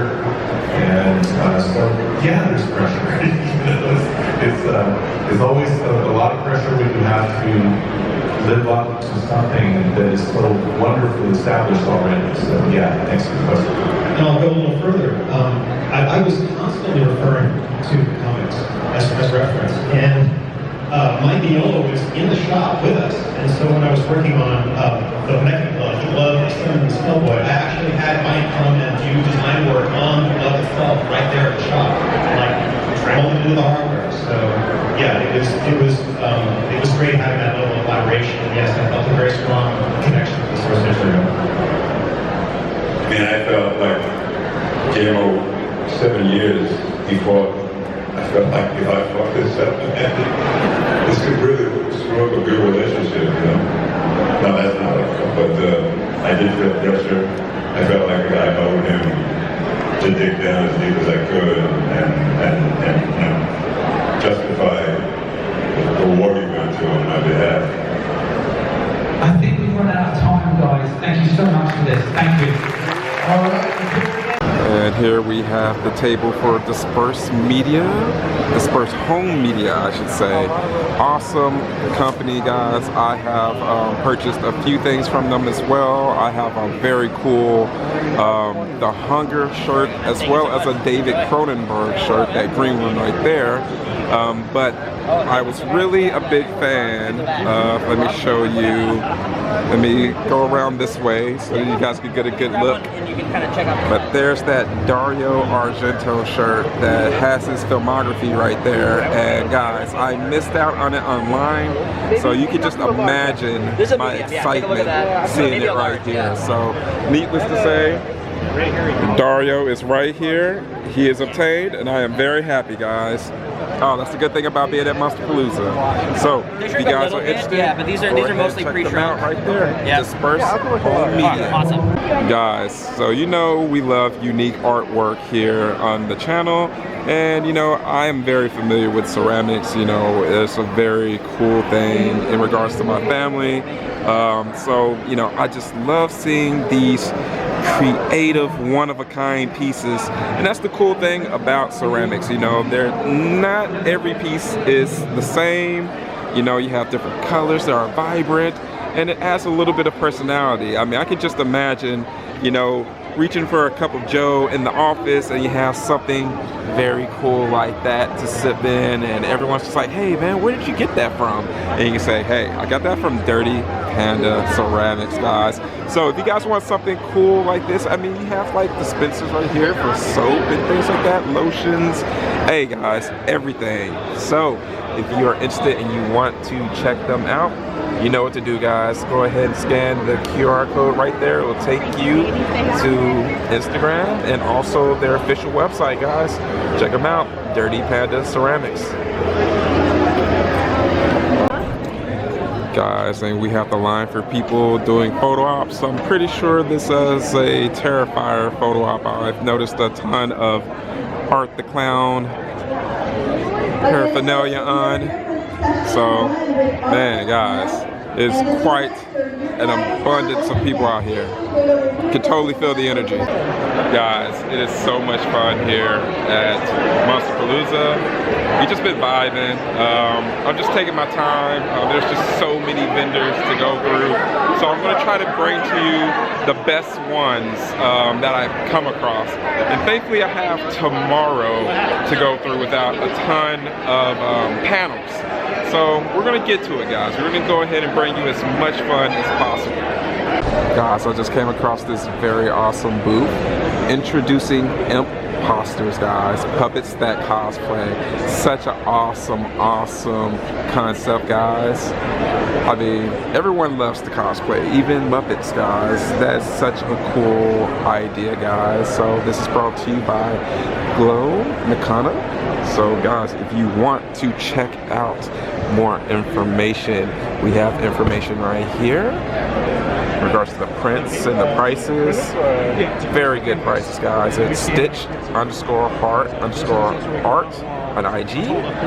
Guys, make sure to check it out. And we also have a QR code right here. Nice, guys. So make sure to check it out, guys. Imposters, very dope idea. Alright guys, we are here at the booth of Kayla Classy. She's super cool. I chatted with her earlier, and I just wanted to show you guys some of the awesome artwork that she has here. Guys, it's very cool. It has that very dark mysticism, that fantasy element that we all know and love. You know, if you are a fan of horror or any type of genre that, you know, blends, you know, folklore and all types of things of that nature, you know, all types of cool overlap. Absolutely love it, guys. They have everything in regards to like stickers, magnets, they have prints, all sorts of things, guys. They even have these really cool pins right here that were very dope, guys. Very nice. So if you're someone that's working on, you know, a backpack, a battle vest, or whatever, she has you covered here with all of her awesome items. And here is her card right here. You can find her art and items there on somethingpretty.com. You can also find her on Instagram, Patreon, Twitter, and Twitch, guys. Make sure to show her some love. Guys, now look at how fantastic, I mean, this awesome booth is. I mean, it's in the name, the Phantasmical World of Road Montijo. Guys, oh, cool pins, awesome artwork, and it's black light reactive, so super cool, guys. You can even customize these with a dry erase marker, so you get all types of use out of these. You even have a spin and spin wheel right there, so you never know what you may win. You get some really good stuff there. You even have some books here. I love the artwork, guys. So if you're interested and you want to know more, you can go ahead and scan right there to get to the TikTok or the Instagram. Guys, you know I am a sucker for a very cool and eye-catching booth, and the booth here for Black Moon is totally grabbing attention, guys. I love all the cool cosmetic companies, you know, even though I'm not someone that wears makeup or anything like that, but I know plenty of my watchers and subscribers are very heavily into the cosmetic scene, and you want to have very cool and ethical companies to buy from. So guys, as you will see, they are very ethical, they're cruelty-free, vegan, and very otherworldly. So that is a major plus, guys. If you are interested in Black Moon Cosmetics, you can go to their websites right there, or search them on different social media platforms, guys. Show them some love. Wow, now look at this very cool artwork, guys. I mean, when you come into conventions like this, you feel like you are in an actual museum because you get fantastic artwork like this. I mean, who doesn't want an awesome painting of Christine right there? She's looking very pristine. You got the man, Stan Lee. And I'm really digging all the cool artwork that you see, guys. So give me a second and let me plug the artist. Okay, guys, and that amazing artwork is brought to you by David Martinez. Hunted Brush, guys. Awesome name, guys. You're using very hunted tools, and you're gonna get some very hunting work, guys. I'm not gonna get those paintings out of my head. And if you can't get them out of your head, go ahead and check out the IG right there. And you have the website right there, huntedbrush.com. And you can also email them right there. You know, maybe you have a particular idea in mind and maybe you want him to work on it, you know, hit him up and get all that good info. Guys, check out this very cool life-size Frankenstein pinup. Very cool. Sculpted by Ted Haynes, the foam fabber. Guys, look at how cool his artwork is, guys. It's so cool and immersive. Look at these pumpkins. Very cool, guys. Like, all types of awesome artwork here at Monsterpalooza. Man. And we have special effects maestro Stan Winston School, so you can learn the art of making monsters online, guys. So if you're someone who wants to learn from the best, they have the ability to do it right here, guys. Like, check it out. Man, I mean, the amount of projects that he's worked on goes on and on, guys. So if you're someone that's interested in getting your hands a little dirty, getting your feet, you know, dipped in the industry a bit, what better place than learning from right here, guys? So if you're interested, go ahead and hit that QR code or go to the website right there, and we have the prices. Just $29.99 a month or $200 yearly. Hey man, you can't beat that. And unlimited on-demand courses, guys. So there is no excuse to not learn what you've been wanting to, guys. You can sit at a master's feet. Take care and learn all you can, guys. Waiting through the madness to go to the next panel, guys. It's been so much fun. Self-evident and not good. Ladies and gentlemen, we're here for our last panel of the day, 4:05 o'clock. And I want to introduce a very special person who will introduce our moderator.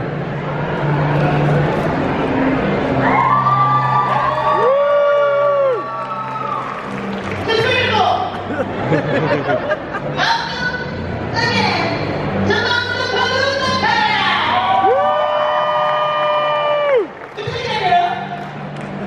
I'm here, but I'm here.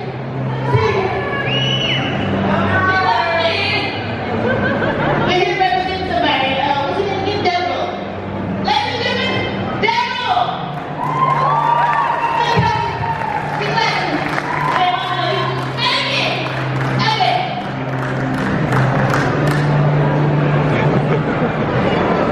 Thank you very much for being here.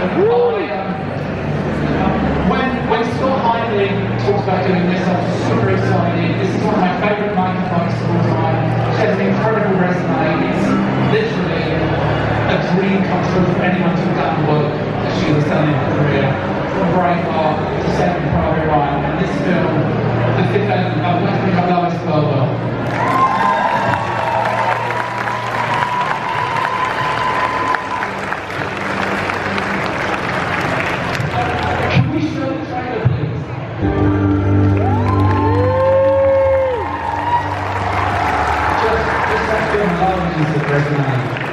Makeup, isn't it? It's incredible body of work. Lois, you were just finished Braveheart, for which you won a Mission Impossible. What excited you about doing this film? Well, that's slightly older. What happened was when we were shooting The Fifth Element was when the Academy Awards were for Braveheart. So prior to that, the reason why I wanted to do the film is because I like Luc Besson's work, to be perfectly honest. You know, the Big Blue, I think, is a wonderful film, and I very much like Leon, the Professional. And that obviously was on the end, was where Luc Besson worked with Gary Oldman. So, and that's why he was in The Fifth Element. Well, what intrigued me was different. When I went for the interview, let me roll it back. So there was a production manager, production supervisor who knew my work. So he rang me and he said, do you want to do a film with Luc Besson? It's called The Fifth Element. And that was all I knew. So I said yes.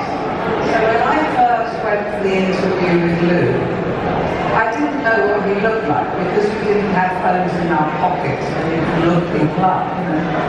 So I went for the interview and we were sitting in this room in Pinewood Studios in the UK, not having read the script, they wouldn't let me read the script.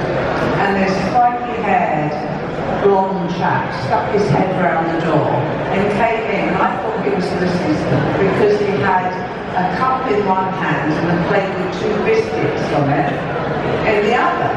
And he came in and put them down on a table and said, don't touch them, and left. So I thought he was an assistant, but I sat there and I didn't go anywhere near the biscuits. And I thought, that's it. So he comes back in and he said, I'm Luc Besson, did you touch the biscuits? And I said, no. He said, good, because that's the last one and I really like it. So And then he said, so what's the fifth element? And I said, I have absolutely no idea. But if I guessed, I would say wood. And he went, no, it's the supreme being. And that was the end of the interview. And I thought I hadn't got the job because it didn't seem to me went that well. However, I hadn't touched the biscuit. So it was a surprise when I was asked to do the film, and then we started work, and it was great. Can we show us that clip? Obviously, the thing that's really, I mean, there's so many beautiful elements to this film, but was the style and the design. When we spoke in the pre-interview about this, we talked a lot about Jean-Paul Gaultier. Will you talk about working with him and how impressive you were with him? Oh, absolutely. So JPG, as we refer to this thing, so JPG had the most fabulous designs, and it was so imaginative, and it was wonderful. But I thought that he would be grand, because you think Paris, fashion, and you think going to be tricky. Not at all. Nothing could be farther from the truth. When it came to being collaborative and being accepting of someone else's ideas, he was absolutely inclusive, which was wonderful to find. And in fact, Janet Seabrook, who was the wardrobe mistress, at the beginning of the shoot, JPG said, now, I know runways and I know fashion, but you know the film industry, and so I will be guided by you to the practicality of the costumes. And at the end of the shoot, he gave her a massive bottle of his perfume, but the next year took her to his fashion show in Paris and put her up in a really posh hotel so she could enjoy fashion week. And, you know, when we were doing Floston, we had 300 background, and I never known this before, but we actually had a day of full dress rehearsal. So every single member of the crowd, and they were in different categories. So there was the Walking Dead, the Veiled, the Yellow Group, Gold Group, the Afro Celts, and so it went on. All individually styled within their group by JPG. Unfortunately, we don't see much of it in the film, which is a shame. But we had a day of dress rehearsal, so everyone was dressed, everyone was made up, and JPG was wearing fatigues, you know, big cushion pins on his wrist. And as each one would come through, we would be together, and he'd reach into a box and pull out a piece of material, a piece of lace, or a part of a jewelry, you know, something, a necklace or something like that, and just pin it on and transform these costumes. And it was wonderful to watch and be a part of. I mean, it really was. Can you talk about how you approach makeup? Especially when you talk about freckles and lips and eye colours.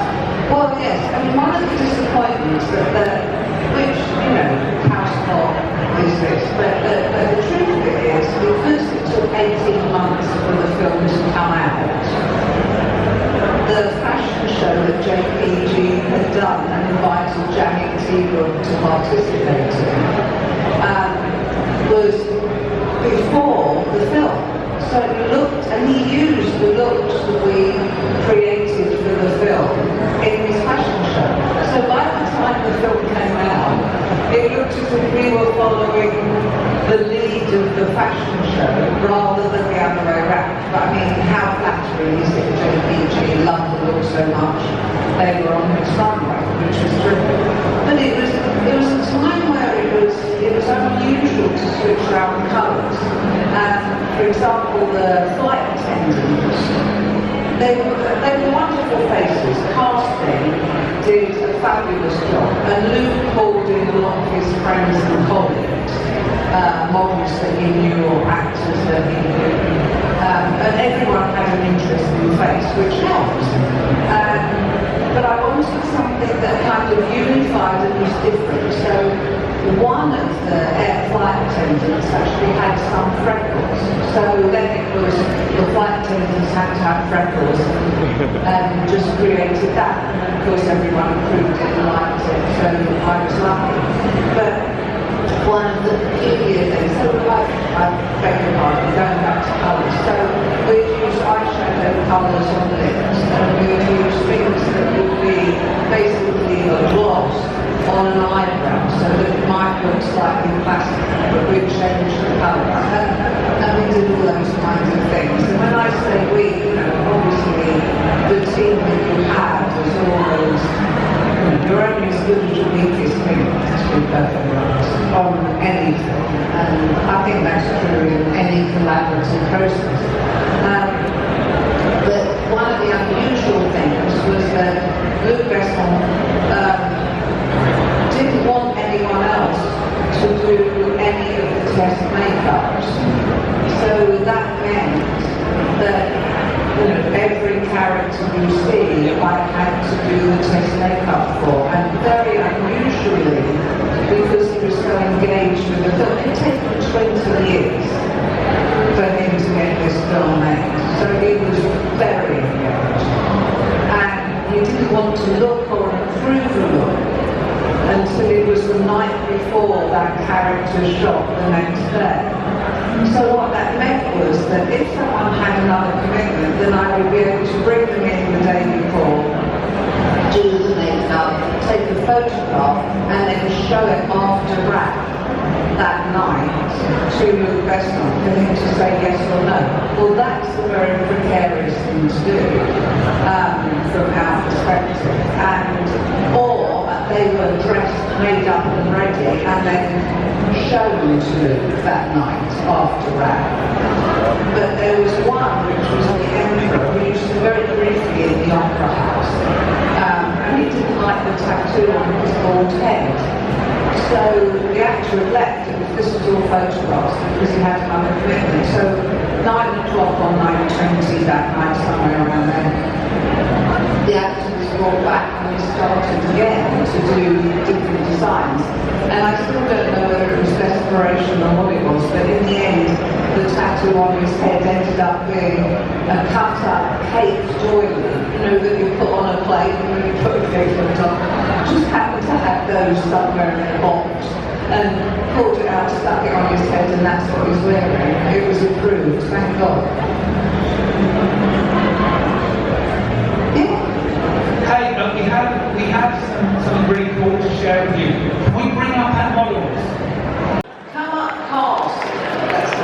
Here's the cast.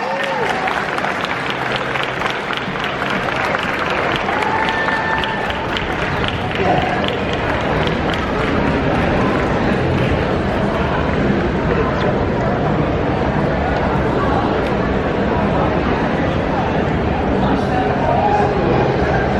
You like standing in the audience, sit down, rest your feet, cover yourselves. Yeah, sit down, down perch. Yeah. Come around like your creator. Oh, love it. Talk about the relationship between wardrobe and makeup and how important it is on a movie like this. oh, well, it's vital because to create, as you can see here,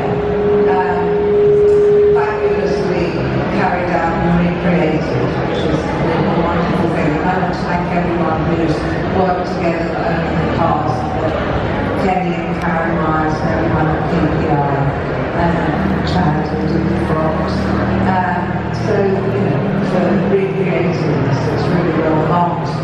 It's actually 29 years after we did the film. So it's been a while. But yes, I mean, that you can see that you have to have a complete vision and work hand in glove for a character to truly work and take off. So yes, it can't just be all about your work, but filmmaking is not about any individual department or person's work. It's an orchestra, and everyone is equally as important, even if, you know, you can't all be the lead violinist and you can't be the conductor. And sometimes what you actually need is the bloke who's playing the triangle at the back. He's the most important person, and that's what filmmaking actually is, or should be, at its smart. I love that. Can we show that double clip, please? That's amazing. I think the hair actually carries it for that look, to be honest. Obviously, we're all working closely together. The two lovely hairstylist on the film, and the drawing, in fact, was a JPG drawing of this stylized shape. And the trouble was you couldn't make it too long because it would just wobble and look too comedic. So it had to be sort of. So basically, it was an afro tech.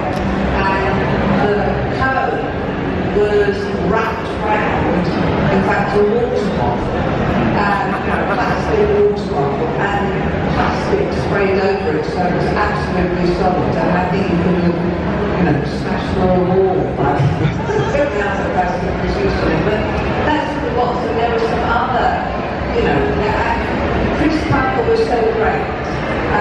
The character he played was not necessarily his personality. He was actually quite quiet, especially in the chair. And, that's rather marvellous because you can concentrate on the work. And he was concentrating on the work as well. And didn't have firm ideas. He was absolutely open for suggestions. Is it true that Prince was originally considered for that role? I don't really know. I mean, that's what I heard, that's what we're going to do. I think that even everything considered, I can't imagine anyone else other than Chris Tucker like that part. But frankly, I don't think Prince could have brought that comedic element to it. It would have been all about style, is my impression. I mean, not slapping on Prince, but there is an element that is truly Chris. Can we show the next clip, please?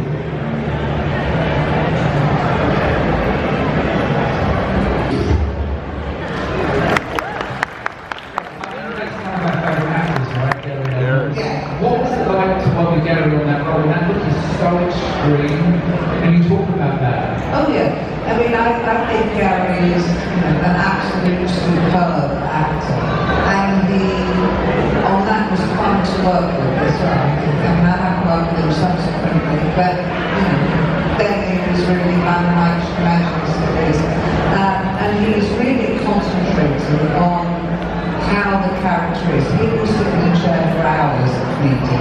Obviously it wasn't really needed on that. But he decided very early on because you've got the plastic dome over the platform, over what was going to be a ball cap, and that would have been a consummate nightmare. And he said, why don't we just shave my head? And I said, yes, why don't we? Perfect. So that's what we did.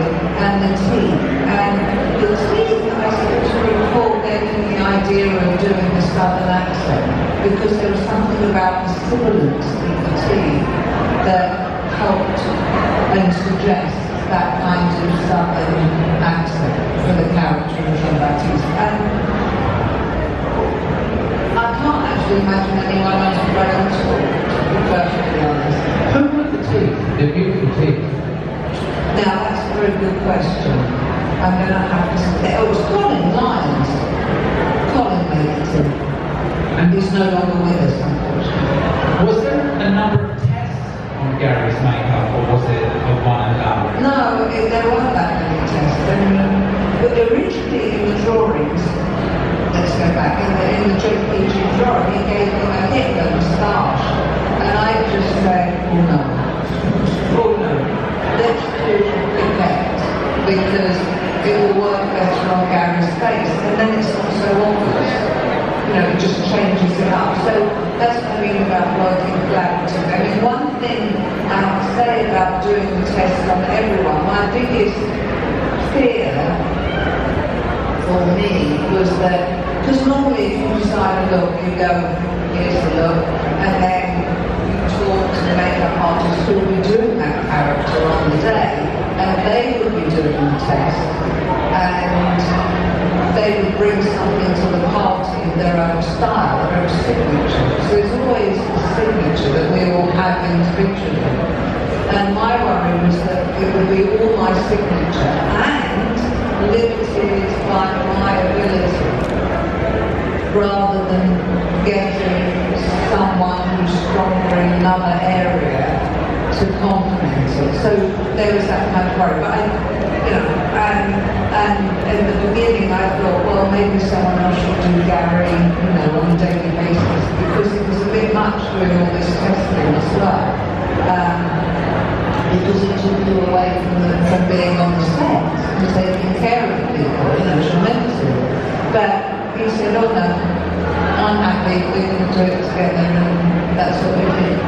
Wasn't it a fantastic world to live in during the creative? It's such a creative, and there's beautiful models in that. And that was a moment, wasn't it, guys, where we haven't gone fully digital things. That's right. No, it wasn't. It was shot on film, so it wasn't digital. And what happened is, I don't know if you are familiar with it, but when you see the buildings and you see Liu jump down, most of that, although there's obviously visual effects for the flying vehicles and things, the actual buildings were models, and some of them were 20 foot high, and they filled an entire stage.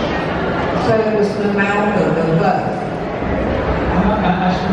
And the thing that's also interesting, I think, for you at this point in your career is this was truly an international film. Oh yeah. It was one of the most international films. I mean, I suppose we've done a lot since, but up to that moment, the cast was very, very diverse. Yes, yes, that's right. Actually, you're right. It was extremely. I don't think about it because they were everyone who turned up. You don't think of those things.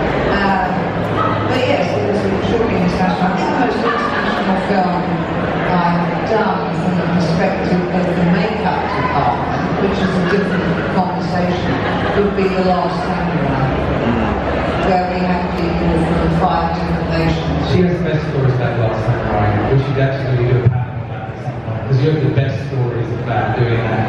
Obviously,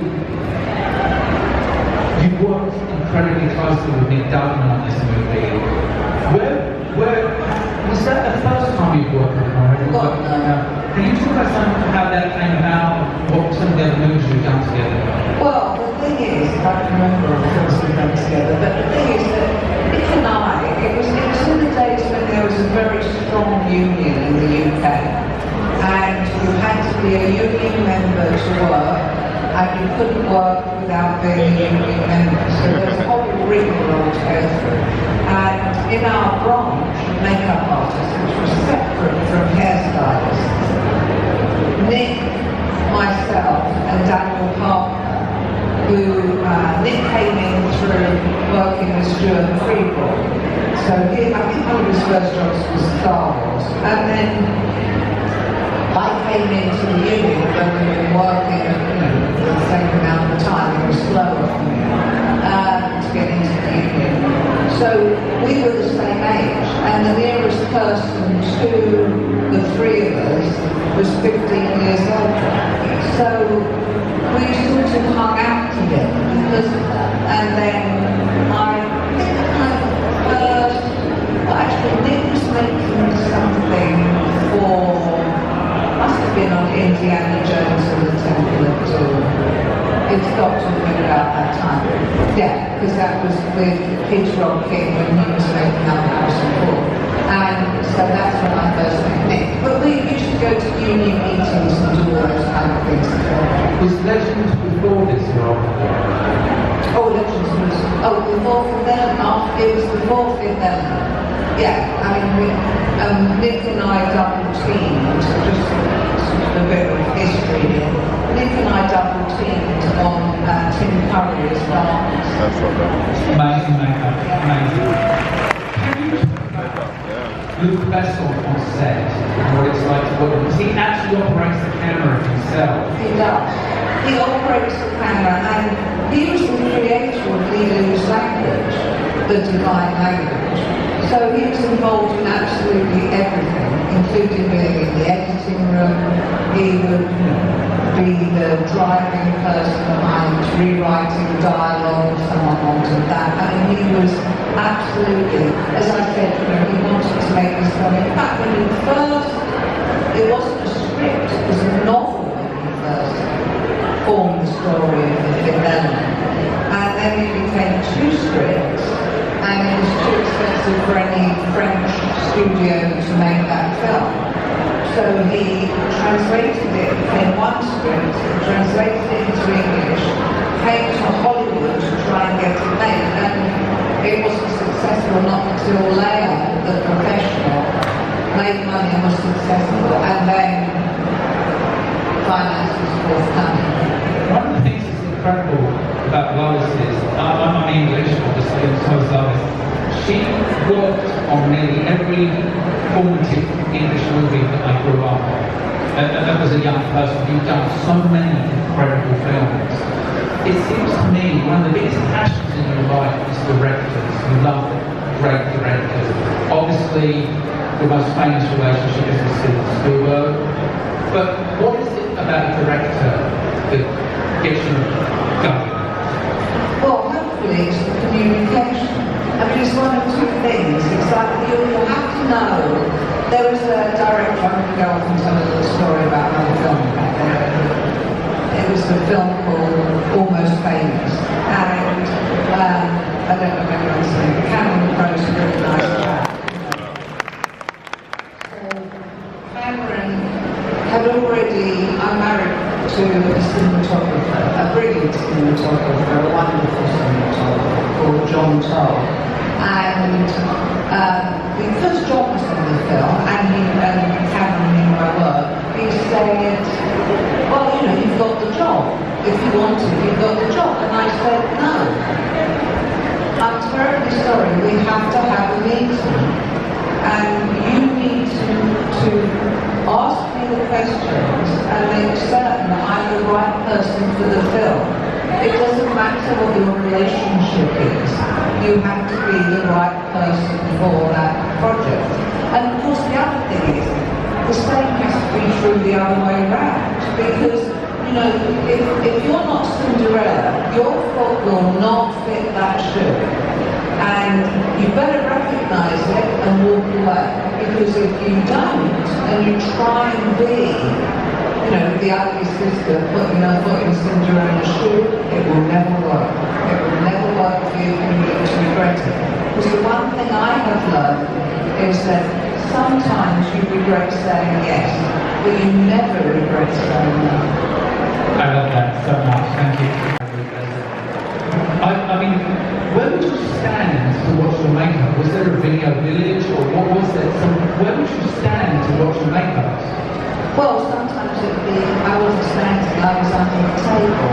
Because, you know, the scene where Zorg has what was, in fact, treacle come down his forehead and move like that when Mr. Shadow comes in. But, I mean, I was behind the chair there doing the rig, so, you know, there's that. But basically, it's always good to be always adjacent and never intrusive.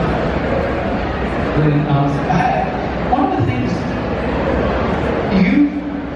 I've learned from you in knowing you is that you see makeup as such a storyteller first. Yeah. Right? So you're a storyteller first, you're a filmmaker first.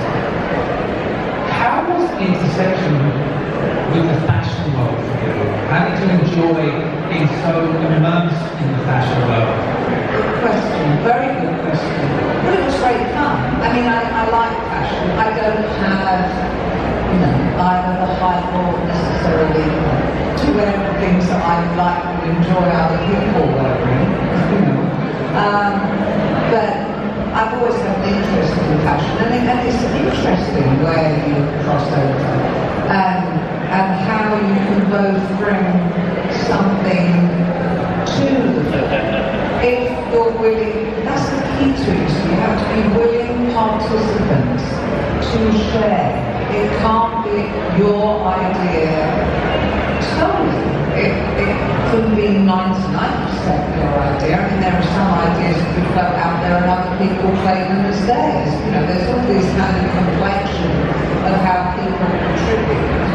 But I found it, I'd like to do another fashion style film. I mean, I really enjoyed it. It was Because I see, in some ways your career has a very English part of your career and there's a very American part of your before you started maybe to come more to America and work more in America. Yes. And wasn't it one of the biggest movies shot in England? Yes, of course. And it was too big to be shot in France. They put it on the sound stages. Can you talk a little bit about that? And famous fire as well, right? Yes, oh gosh. So, Floshton, the entryway of Floshton, the whole kind of fight sequence from Ruby Rock and the manuals, and then that big explosion again. That was all on 007 stage, and 007 stage at that point, and I think it still is, was the largest sound stage in Europe. And that explosion was a real explosion, it's not visual effects. And as far as I know, and as far as it is on the internet, and I've been able to find out, it's the biggest interior explosion that's ever happened. So it was quite a thing. Obviously it was safely done and everyone could take it out, but some of those explosions were quite something. And at that, how do you feel that film affected how people perceive you? Because in some ways you've done, I mean we talked about this, you have phases in your career, you have your war phase, then you have your fantasy phase. How did this affect what happened after for you? I don't know if it did, to be perfectly honest. I mean, it was a very odd thing because although the film was very successful at Cannes Film Festival, it didn't particularly do well when it came out. It did well in France, but it didn't really affect the UK or the USA so much. It's over a period of time it's been recognised. And actually there's something about that which is, I mean, I don't know how it affects people seeing me. I don't actually know how people see me anyway, or what their perception is. And whether something hurts you or helps you. Sometimes you get thinking, but you don't really know. But I think that it's a wonderful film because it has stood the test of time. And very few films do that, but they can be massively fashionable and wonderful in that moment, in that encapsulated, something part of the zeitgeist that everyone gets up behind. I'm not going to give you an example of a film I think that of, because that would be disparaging. But, and then there are films that the longevity continues. I mean, another film that I worked on that has that kind of longevity, I would say would be The Princess Bride. Oh yeah. Every movie is amazing. Yeah, I totally agree with that. How do you break down a script like The Fifth Element? Because it's so operatic and big. And how many makeup artists did you have working for you on that movie? Well, there were just, there's myself, Amanda, Pauline, Melissa. So there were 4 of us. 4 in the whole movie? Yeah, all the characters. And then all the speaking parts, and some of the small crowd as well. But then when it was 300 at Floshton, we had 25 makeup and 25 hair, additional people. But, oh gosh, what was the rest of the script? How do you approach the script of this script? Okay, so I think that everyone has their own method of approaching the script. So I read a script and I see the story as if I was in charge of directing it, and if I knew some of the cast that have been cast, then obviously I see them in the roles in my mind's eye. Then I reread the script and do what I call a makeup breakdown of, for example, someone's been up to 24 hours, they've been out in the snow, they're in a fight, how long, and they'll ask questions like, how long has it been since the fight, would they be healed, is there a flashback, is that yesterday, last month, last year, 25 years ago, but it's not mentioned in the script, but you try and puzzle that out. So then once you have that, then I look at it from, hopefully with a schedule, but in between time you have the meeting with the director, you show them what your vision is, and hopefully you're on the same page. And then I will go and speak to the cinematographer, the production designer, and I'll probably speak to the production designer first, because the sets that you're working on, that colour palette informs everything else. So you meet with the production designer, then the cinematographer, and then the costume designer. But that's my way of doing it. And then only once you're on to all those things would you go and meet one of the actors, because then you have your world, and then you can see what they think of their world, slotting into it. And you find where you meet, and you hope you do meet. No, it's one of the things that I've always wondered is, when you step up to a movie this big, and subsequently even bigger movies, is there a moment where they have a meeting with you and say, now you're doing a $100 million movie? Was that stressful for you? No, because the truth of it is, no one ever wants to give you the money. They have a budget, but I have never, in over 40 years of doing this, had anyone say to me, what do you want? Give me a price. I've never had that experience. So you get the schedule, you find out what the budget is, and then you work out the looks, hopefully to fit that budget, or on something like Almost Famous, they were remiss. And because of the period it was meant to be setting, which is the early 70s, it's a very hairy era with lots of facial hair. And plus the fact they were, in the music business, so they were bands, so they had beards and things like that, and there was nothing in the budget for beards or facial hair. So you had to go and negotiate and say, well, we need to find money for this, or do we have to really?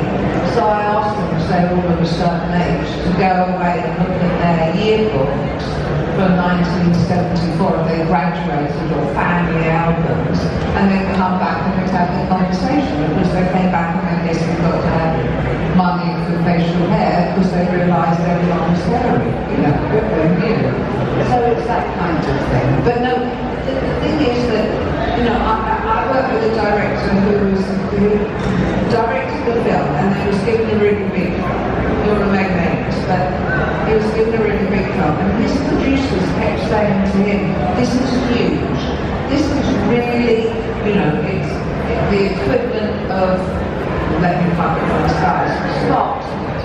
A film with millions of thousands of background. And all that did was disable someone. That doesn't actually set someone up for success. So whether it's Everest or a local hill, you climb it one step at a time. So if you have a crowd of, say, 2,000, you work out how many of those 2,000 are actually going to be seen close to or midway. So say that average is about nothing from the sky. Say it's about 350. So what you do is you put the effort into how many people does it take to make up 25 of this particular look, and how long. So you work it out that way, one increment by another. I love that, thank you. How do you see working with the director, and how was it especially to work with Luke Bester? I mean, how many meetings were there? You did every makeup, right? You had to prove it. Once that was done, did you have much interaction with him after that? No, not really. I mean, other than, is that all right? That kind of thing. No, he seemed perfectly content. I mean, there was never something about go away and do it again, or I don't like that, or why does this look this way? And at the other end of the scale, there wasn't, this is fabulous. It was kind of, this is what I expect, which is fine. And he would show a film every now and then. A film for us to just watch a film together, which wasn't related to the Fifth Element. It would be something else entirely, which I thought was fascinating and interesting. what were some of your favourite moments in this movie? What are some moments you really loved that you would want to share where you're really proud of your makeup and you thought the film delivered? Well, I can tell you what I was disappointed by, because that's easy. I'm disappointed you don't see some of the wonderful looks that were actually created.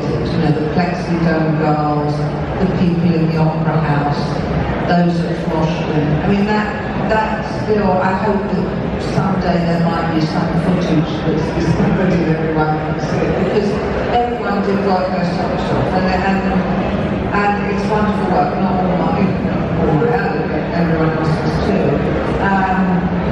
But I actually think it's hard to pick out something. I mean, I think the musical score is fantastic and helps the overall art of the film. I can't say the look that I'm most pleased by because it's a company piece. I can say I'm pleased with the film overall and our contribution to it. And did he work with comic book artists, French comic book artists? Did you have any interaction with them? No, that was all sort of in advance. I mean, I met them when they visited the set, but there were no conversations. No. In looking back at the Fifth Element, how do you feel about it now? And why do you think it still works as a film?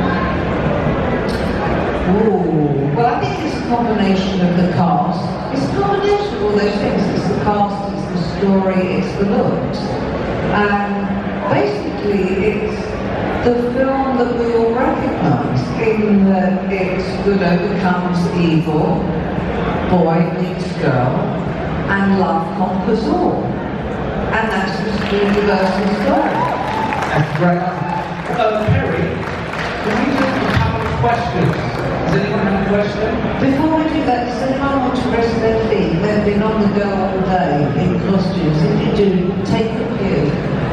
And I can stand up. Yeah. And before, I just also want to shout out to PPI, Kenny Myers and Scott Healy for doing this. It's just amazing that they put this together today. Does anyone have a question? Questions, come right up here. And we just come up the aisle. So just come up. So we're not running around. Thank you.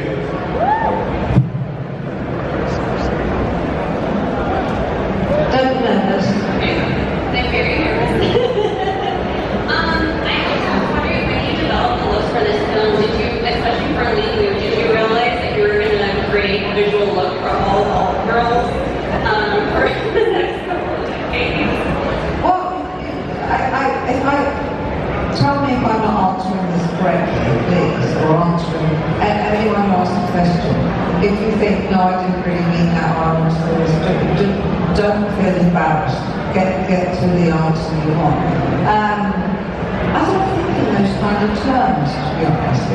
I'm thinking about the story, not the social interaction. You know, I didn't, for example, going off in Belgium for a moment, but I didn't think on Braveheart that people who supported football would be painting their face as well.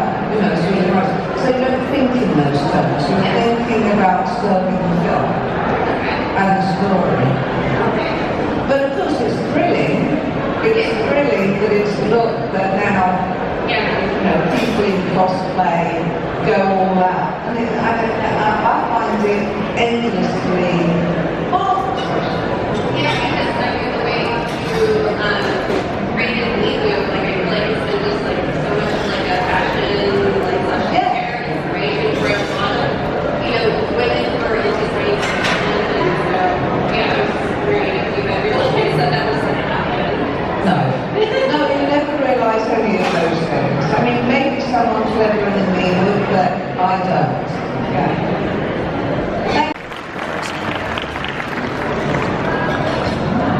What hand did you have in the name of Ortega? Actually, to be perfectly honest, none. Because the Maculaws were a combination of Lou Besson and Nick Dutton. And Nick Dutton made them. and very, very well. So yes.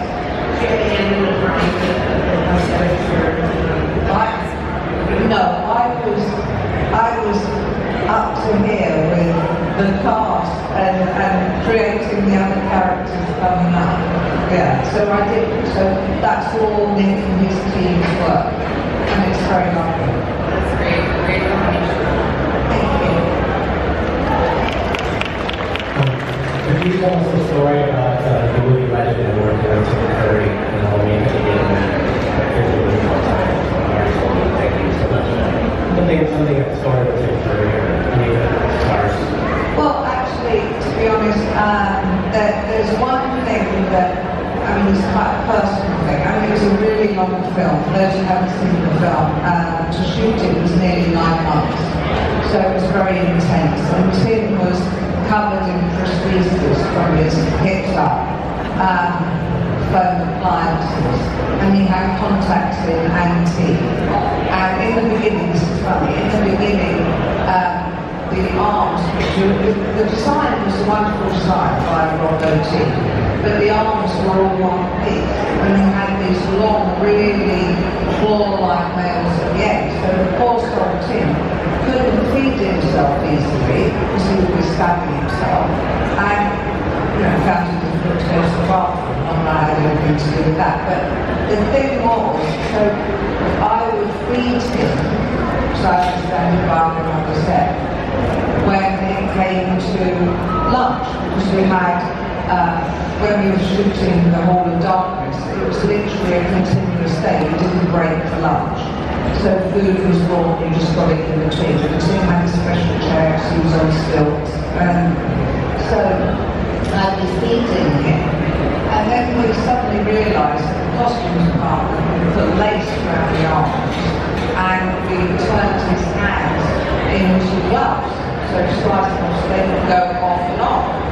And it was in the days of the EPK, that's an electronic press kit. So it was very early days, and they'd come and they were filming us, doing the filming, which was very peculiar, and it still is actually. Anyway, so they came to do that, and I'm there feeding Tim, and I suddenly looked down and realised that he didn't have his hands on, and he could have fed himself. Which was really mortifying.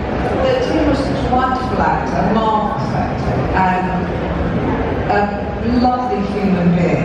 And at the end of that, because it took 5.5 hours to put him in that makeup, and 2.5 hours to get him out, and then shoot a 15 or 16-hour day. So it was really very hard work for everyone. Anyway, but at the end of the shoot, he said to me, I couldn't have done this and this was a real lesson as well as for Nick, because Nick was fabulous at that as well. And he said, I couldn't have done this unless the pair of you had nice eyes to look into. And I suddenly realised that the actor can look at you because you're just looking at the work. You're not conscious of the fact. So I hope that answers you. I hope everyone else thinks that's okay. Thank you very much.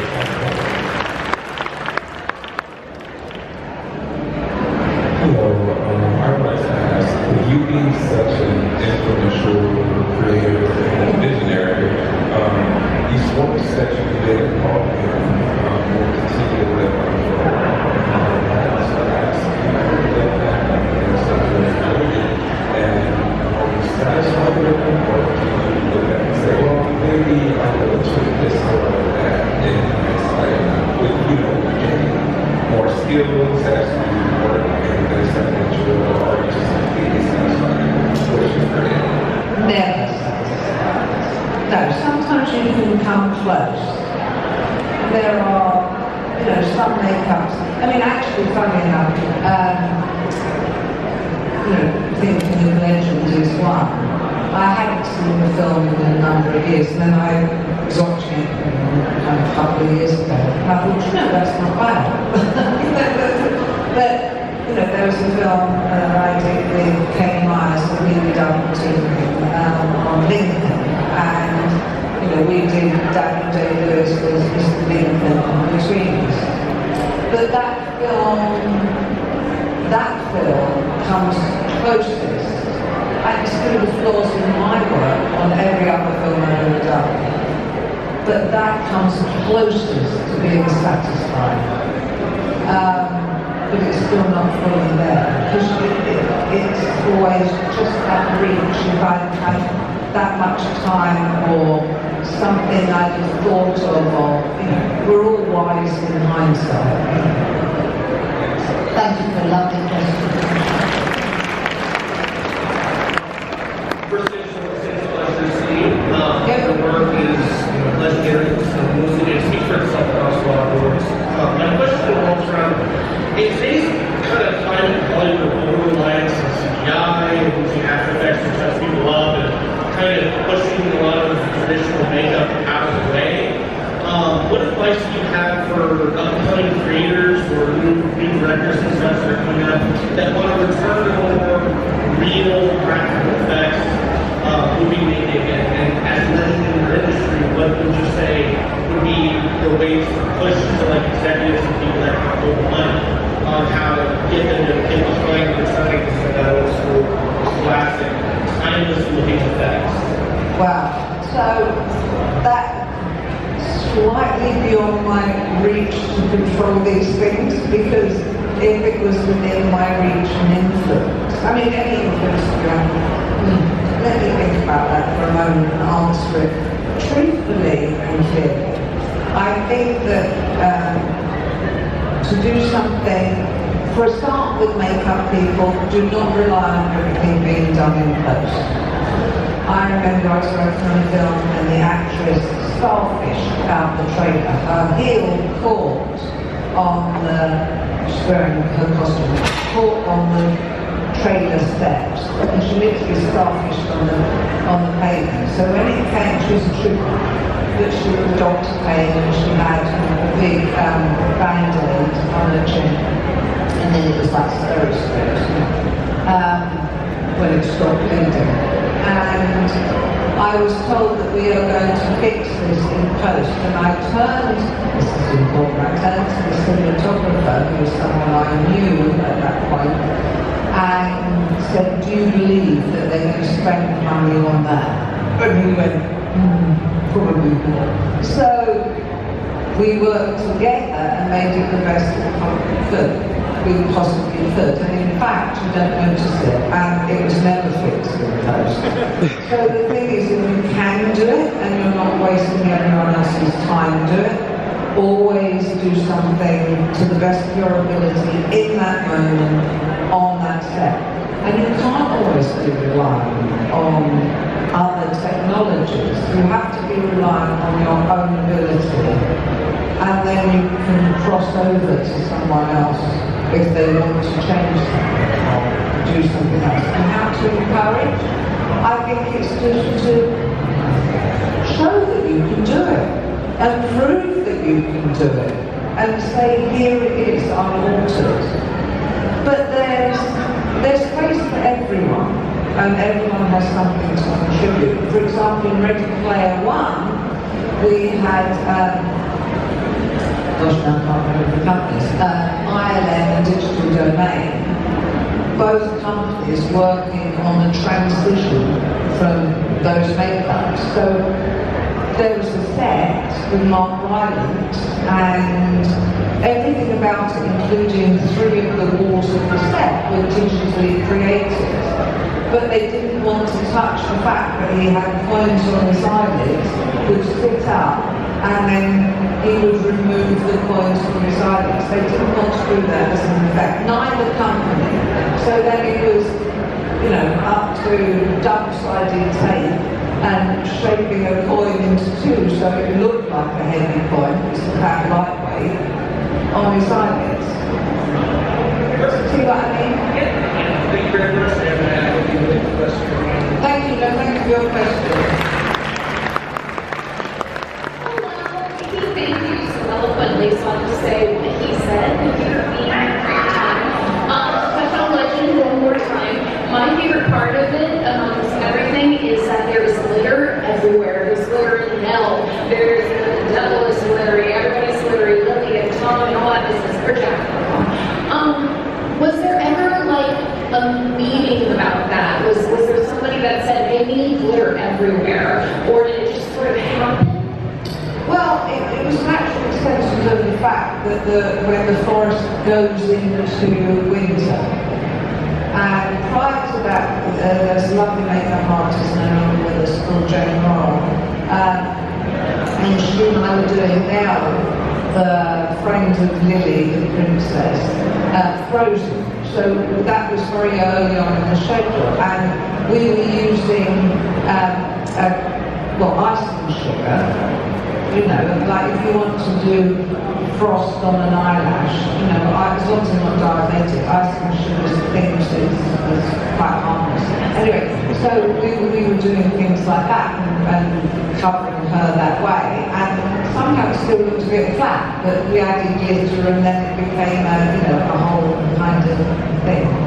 Wonderful, glitter fixes everything. Thank you so much. Thank you. Thank you so much, everyone. We're going to do a group picture, right? You want to get a picture of everyone? Before we go, I really would like to say thank you to PPI, Karen and Kelly Myers, and the entire cast. And you know,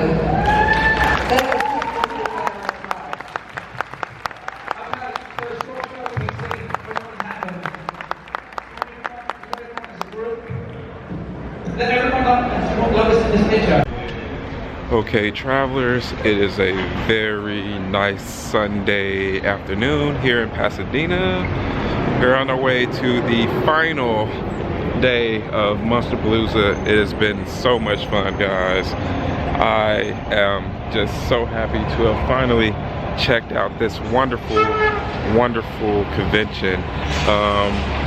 I'll have maybe one more panel to go to, and then other than that, I have maybe a few more vendors, a few more cosplayers to check into, but I've gotten most of the footage that I've needed this weekend.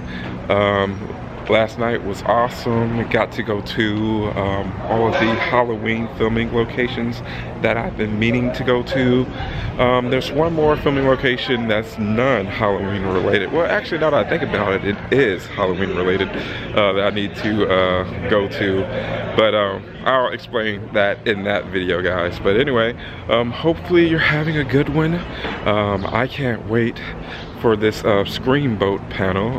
Of course, I was one of the first people to see Screamboat in Las Vegas, so it's only, you know, appropriate to go check out the panel. It's going to be some awesome laughs for sure. But anyway, travelers, that's enough yapping. Let's get to it. Your vests, your jackets, whatever, guys, they have you situated here.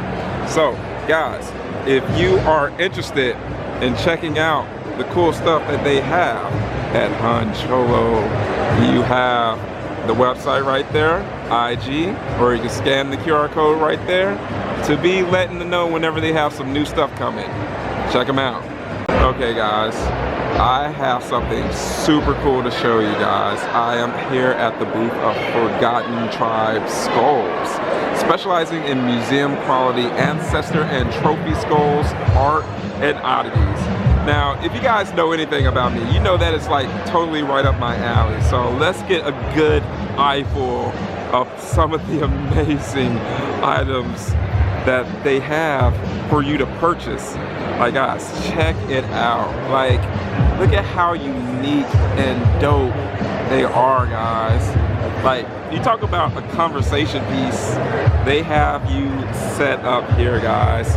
Very cool artist here by the name of Russ Gurley that is bringing these to you, and all types of different styles, you know, in regards to, you know, different areas of the world.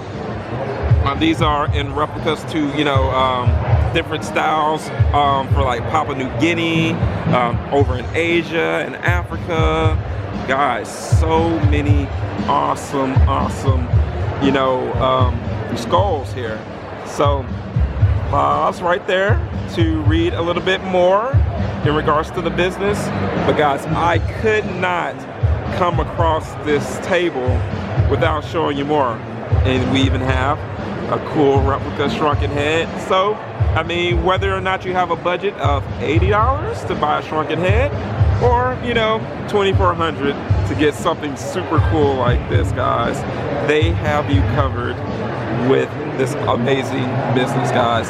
So if you want to get more information, you go ahead and contact right there, tribalskulls.com, and you can email right there, guys. Go ahead, show them some love. Alright guys, welcome to Screamboat back with Monsterpalooza. Thank you guys for coming out. Thank you for being here. My name is Hendrik. I host all my podcasts here in Los Angeles. So I'm with you guys. Are you guys ready to get this show early? Fantastic. Come here. Come here for Screamboat. Alright, let's get these guys onto the stage here. So starting off, we have from Princeton Creations, he created a picture. You guys have probably seen that on the photo, the giant Screamboat building there. So welcome, Christian Beckman.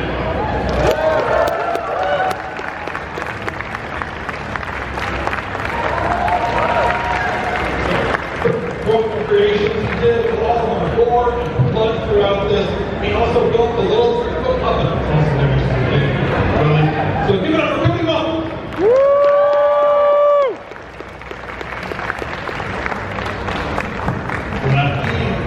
Our boat is not scared about it, not happy.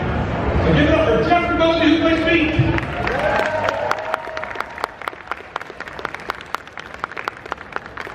First we have our star of the film. She plays the lead. Give it up for Allison Patel.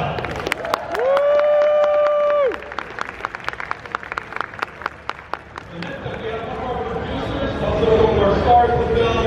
She plays Amber, our EMT. Give it up for Amy Schumacher.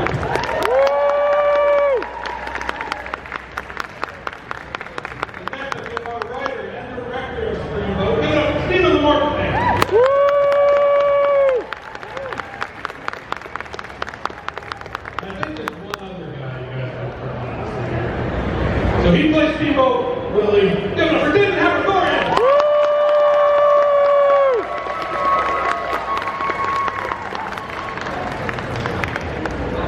Alright, well before we really get things rolling here, we are curious, how many of you guys have seen the film? Well, I already have. We want to avoid any spoilers that we can. Alright, so some of you. Looks like we're blind. You guys have your homework cut out for you. We're taking names afterwards. So now before we get things started, we do want to get a quick photo with you guys. So we get to see what we did right on the video. So you guys can get a quick photo? Alright.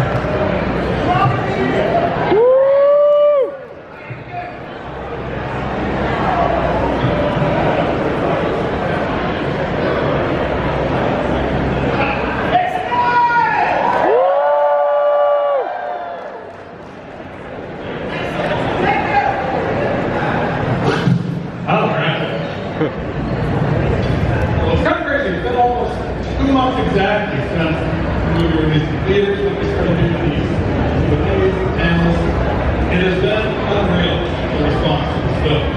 So you guys have been covered all over the world, opening in theaters all across the world. More and more seem to pop up.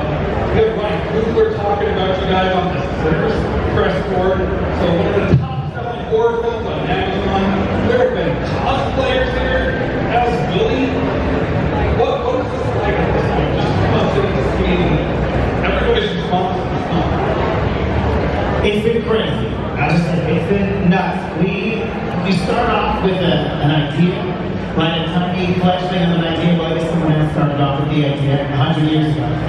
But you start off with an idea to make a movie, and you brought a few super talented, super crazy other folks with you. You get on a journey, you start making something. You never know, is anyone going to see it? Is anyone going to care? And then to come to something so awesome as Monsterpalooza and see people dressed as Steamboat Willie, wearing our shirts, coming to our booth, seeing our amazing display. It's the best freaking feeling in the world. We love it so much. I always love that it's the kids that are always wearing it too. They all see the first 90 seconds. About 40 minutes or so when the parents must explain this to you. So, David, a lot of prep when you were bringing Willie to life. What did you do to prepare before the role, before hitting set, and then once you actually got to set to come on? Well, first of all, I went back and rewatched the original short a few times because I wanted to get down some of his essential characteristics and movements, and I had just fun watching it again because I'm a huge Disney nerd. So I was like, oh, this is great homework. I wish I had this kind of homework back at school. But then I had an idea of what I wanted to characterize with them, and then I got to try on the costume, and that did change a few things, but it was bulky costume. It's a lot bulkier than what I'm used to wearing for other characters I've played. And so I was able to actually move around and actually adjust some things and stuff like that. And so I just went from there, and when I finally got to put the whole costume and makeup for the first time, everything just really clicked together for me. Especially the sounds. I didn't even prepare to make sounds as Willie. And it just started to happen because they had put a body mic on me, and I would just make like on set. And I'm like, I'm sorry if I'm making sounds, but is it okay? They're like, yeah, sure, go ahead. We can always edit it out. I'm like, okay, great. So I just kept them all the time. I guess it made it into the movie. And then once you start talking, I'm like, David, you cannot speak, but we're all going to Disney jail. Oh no! I'll see myself out. But I mean, you're no stranger to the makeup chair. So, but when it did have to put him on that costume. So, I mean, how many hours were you in the chair, and what was it like to go to try to bring it to life? And you thought, what is this big costume? It seems nice and plush, but I heard it was very hot. It was very, very hot. It was. We filmed it, and I think it was July of last year. I filmed my scenes here in Burbank, I think it was. And I went through about 5 vests a day because I was sweating so much. I'm so sorry, guys. But this started out a wonderful makeup and effects team. And when Margaret's here, there she is. That's Margaret. She put up with me for about 4 hours plus a day, getting me into this wonderful life.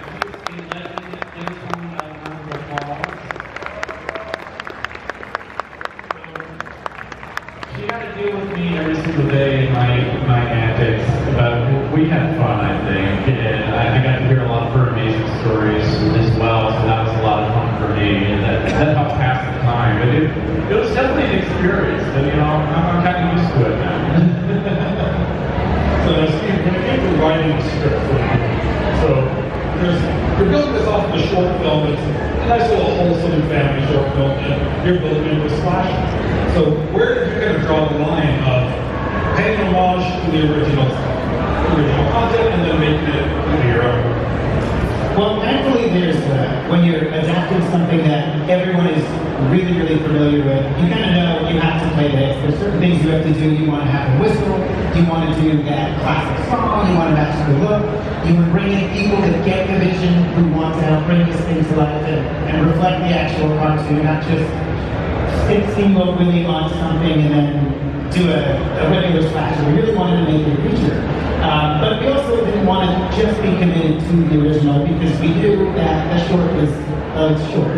And we knew that I also wanted to make a love letter to New York because I've always wanted to do a horror film on the Staten Island Ferry.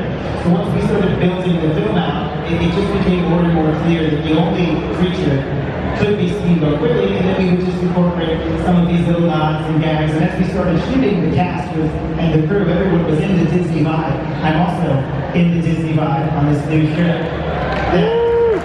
It's unreleased and maybe released. But we knew we wanted to do as many homages as we could, and we thought, well, those are for me. I'm a Disney fan, horror fans. Who knows if they like the Disney stuff? And then more and more people just got into it. And there were hidden Willies all over the movie. It's in the makeup, it's on the walls, there's the pictures and set design. It became this one-upping thing where every department wanted to work more and more Disney into the movie. And we all just had so much fun doing it. There's no choice but to just lean into it. Beautiful. Then you kind of have to find the balance of producing and story in the film, which the balance of business and the art of filmmaking. How did you find that balance to both make the movie but also bring animals to life? It's challenging for sure, and this was a really big movie. We shot on commissioned ferries, so there were a lot of logistics involved, even getting us all there. But the team was awesome.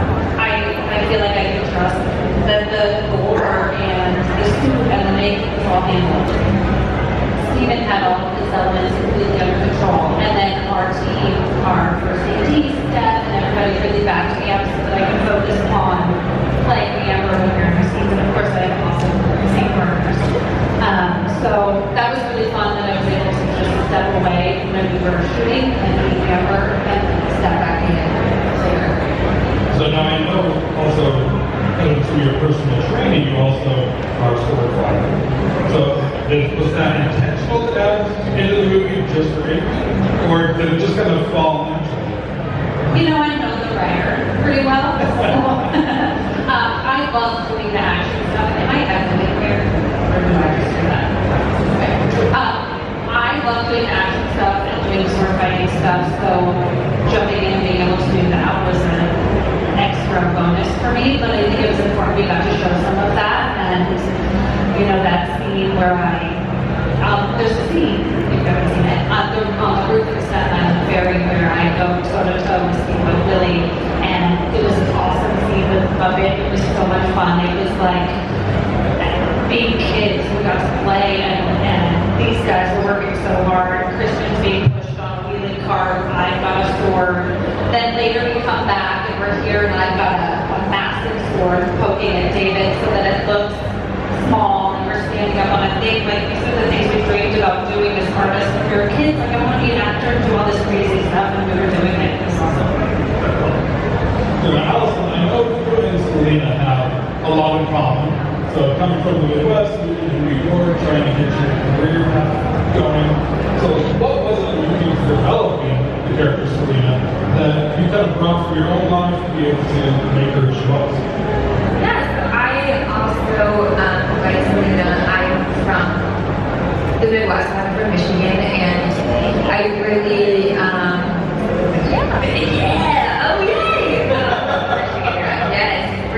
it's a great state. Check it out, lots of water. And New York is really a place that you go to sort of test yourself and test your desires and chase after what you love.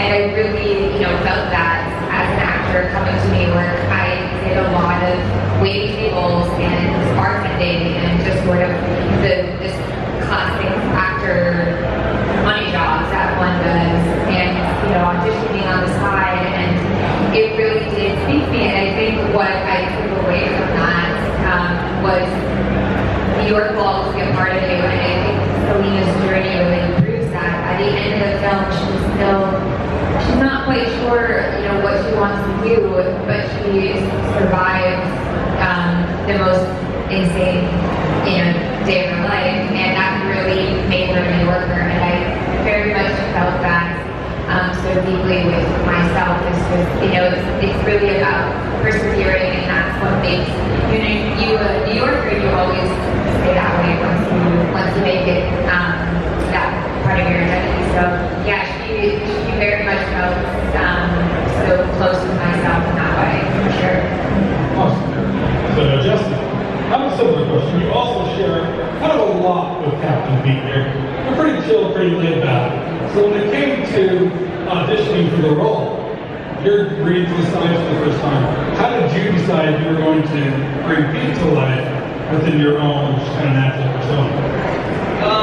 Well, I guess I just had to understand what Pete was all about, and I think he just liked to go to work, do his job, clock in, and then clock out. It was time to go home. He didn't expect there to be some fiasco on the boat at 2 o'clock in the morning.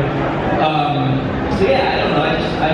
Yeah, you're right. I just brought in this chill aspect to it, like a guy who just didn't really strive for much. But if you see the movie, there's an arc there where he does have to strive for something. And I guess just knowing what the character cares about deep down, and making sure that there were aspects where he eventually knew he didn't fight for something, and he eventually did.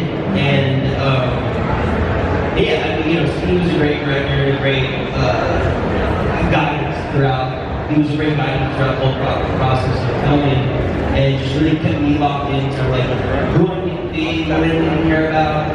And of course, the great team partners in the movie really helped out with that. But yeah, I don't know. It was kind of easy to just fall into, because I didn't have to. It was a lot like me. I think I went into the audition feeling like I just needed to read some lines and sort of put on a New York accent, and I found it along the way, and that was the funnest part, was learned the New York accent because when I showed up there, I was surrounded by all these Staten Island people that I just listened to them talk for 10 minutes and then I kind of got it down. So yeah, I don't know, I think just learning what the character cared about and what his goals were and kind of just went from there. So when it comes to creating our little murderous mouse, so Cody, you helped create the Little Willy puppet. It's about 3 feet tall. But you had to find a balance to keep both creepy and just utterly adorable for this mouse. How did you come up with the look and the design? What characteristics were the most important? And I know this is kind of a two-parter because you guys were both building the puppet and the creature kind of simultaneously. Okay, so yeah, I mean, Stephen had a design in mind, a general design for the character, but he also had a plan. I mean, I was pretty impressed, I would say, when we first met, because that things really worked out as far as trying to use all the tools in our practical toolbox, so to speak, like puppet for the actual size and the actual environment, versus using the guy in suits with makeup for all the crazy articulation that David can do. So it was great. We were trying to, the goal was to do everything in camera. No, actually camera. I was pretty excited, pretty stoked about that. I mean, if anyone knows my company, for the last 15, 20 years, we've done a lot of suits, special effects suits like Tron Legacy and Obi-Wan, things like that. But my roots are makeup effects, creature effects, puppets, things like that. So this kind of got me. I was like, okay, let's figure this one out because I'm really excited about the ideas and the approaches that he's trying to take.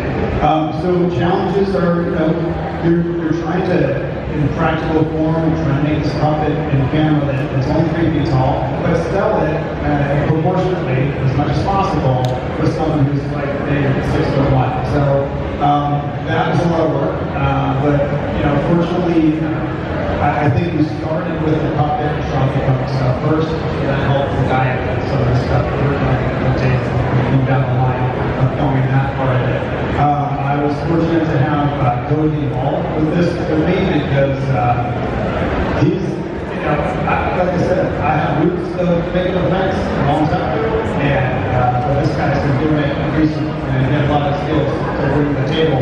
And we worked together. I brought him on set one time, I think, for season 1 of Fallout, just for being an older puppet, and I got to know his skill sets already. And we started talking about this project, figuring out how we're going to do this. He has some really good ideas. And then, of course, the gore effects, the makeup effects, he's on it. So, I don't know, it's just taking the design initially and then working with it through sculpting and working through the processes of how he creates stuff, what the limitations are. And, it was a lot of work. It's a big process. But, and you guys already have David's the rules for his space field to build out from the Terrifier, is that right? Well, yeah, fortunately, that worked out too, because initially when we started, we did have a schedule to meet.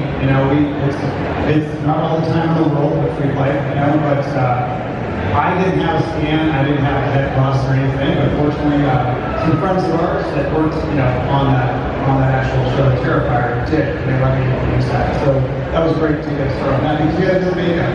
We had to do a full process makeup, and we need those types of things. You're gonna hit fast. Yes. And you were in that costume too, where I were able to wiggle your nose and everything. Yeah, that was something we just discovered on set because I was breathing heavily at one point. My nose was going in and out. I'm like, wait a minute, we could probably use this for something. I just had to suck in really hard. It comes to the blood and gore as well. I mean, we get pretty bloody throughout parts of this. How did you guys figure out how to make just the blood splatter? I mean, without any spoilers for those of you that have not seen it yet. So, what did you do on some of those scenes where, well, just sit down some decapitations? That's not a spoiler, it's on the thing out there. So, yeah, I mean, we have multiple gags that we go. There are really 2 build ones that we actually fully fleshed out in the shop and ready for set. I actually have these, 3D print these custom blood spares. So a lot of our scenes, the very popular scene where blood sprays in the locker room, that's all just, he's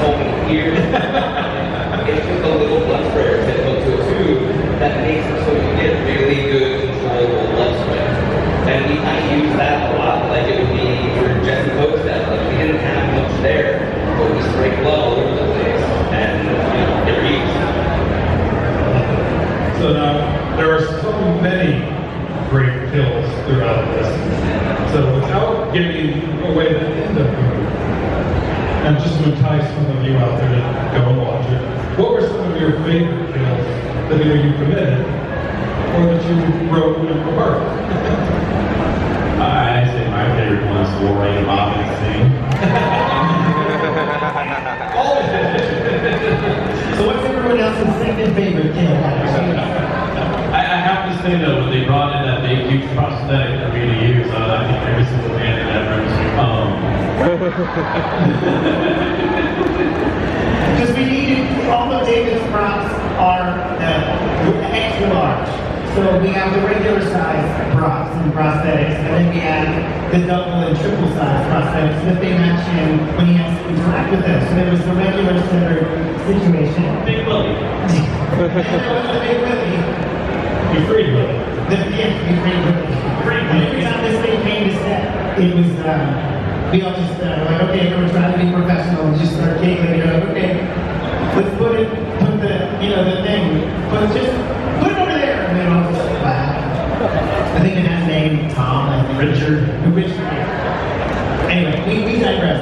My favorite kill, since he took the good one, is definitely the big sequence with the captain, where we get to see David and Steamboat really do that iconic animation, that pose, the whistle, the music.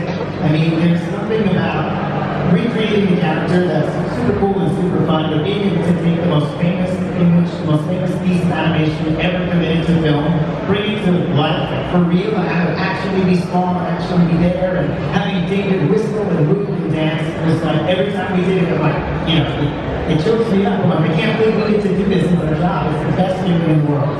Also, there was a lot of fun. That was the kill that we had to shoot the most. I think we shot that kill over the course of like 5 different days in New York, in LA. On a boat, on a studio. Yeah. My favorite one is the forklift scene. Because they're being so annoying. And then they just really get it. I think honestly kind of similar to the thing. I love when the first mate dies with the television dropping on his head. I love that he gives them their own screwdriver. I think that's hilarious. The hammer. I love when he gives them a Phillips and then he has to give it the hammer. Yes, it's great. Well, I love that screwdriver bit, but and then the guy, the little body part falling down the lips, so close. I love that. There's children in the audience. They know it. My favorite death is Jesse Poe's death. He's such a great actor. He's such a presence in the room. And the speech he's giving, you think he's about to turn this shit around by himself and rescue everybody. And you're ready for it. And then he just gets stuck through the, I don't want to give it away. But yeah, that one was great. We hope to see that too. So comment. This is on me. I definitely have to be captain just because of how much blood, how much effort we put into that. I think by the end of that we done 3.5 gallons of blood in the bridge. And it dried over the whole set, and then we just shot it in as a dress set because it wasn't sticky. And it ended up working out really well. And you guys built that prosthetic head. Yeah. And you can see it on the display at our booth. That is the actual head that we use in that sequence. It's on the Screamboat display at the Quantum booth. So you can actually, if you look close under Willie's foot, you can see the actual head that was used in the movie, and it's awesome. Well, Steven took my favorite kills, so I'll have to improvise a little bit. I'm just kidding. I think they're all my favorites. They all hold a special place in my heart, but I'll say, if I'm going to be honest, I feel like in the beginning, when we first started filming with Willie, I think the little scene, I think this qualifies. The scene where we're in the bathroom and the little legs are dangling in the stall, in the doorway, that's going to be one of my favorite because that was just when we just started shooting with the stuff in. And in conjunction, I've got Cody above the skull with me because we're trying to time this where we're going to drop a limb, a bloody limb that Willie's been chewing on. And it was just a unique, fun little way to start off the film and get yourself into kill scene. So yeah, that's fun. It's the glamorous life of a puppeteer is to be cramped in the smallest, tiniest, weirdest spaces. We're like, oh, so if you see the puppet moving, just know that somewhere in that shot is Princeton, and he's extremely uncomfortable. And I have to say, like, that's probably the most comfortable place on that boat that I was cramped for a puppeteer. I think, pretty much. Yeah, under the stairwell in the engine room, the two of us under there hanging the flower. That was tight. My favorite is, hey Kristen, so you know how really the puppet is in the trash in this scene? Guess where you're going? Yes, and I did, because for the love of this film, and just, you know, just in general love for our craft. But yes, that is true. And if you see the film, at the end, there's a puppet and a pile of trash, and I'm right there underneath it. So, fortunately, it was fresh trash. It wasn't bad. Kristen, the trash is breathing. We need the trash to stop breathing. Thank you. Yeah, that was the story. I'm trying to hold my breath and, you know, not make the trash above me move. Steven made sure I did that. So now one cool thing too, when you guys were developing this, so you guys kind of wrapped up the meeting when you knew that this was on the horizon becoming public domain. And David, you had already agreed, yes, I will play this role. I have no idea what it's going to be, but yes, I will play it. What gave you such confidence right off the bat that this was going to be Well, I hadn't even read the script at that point. It's just I trusted Steve after working with him on Main One. I was like, oh, this is such a great idea. Plus, I love that idea of, you know, taking that character and doing something fun with it. I don't have to do it for anybody else to do.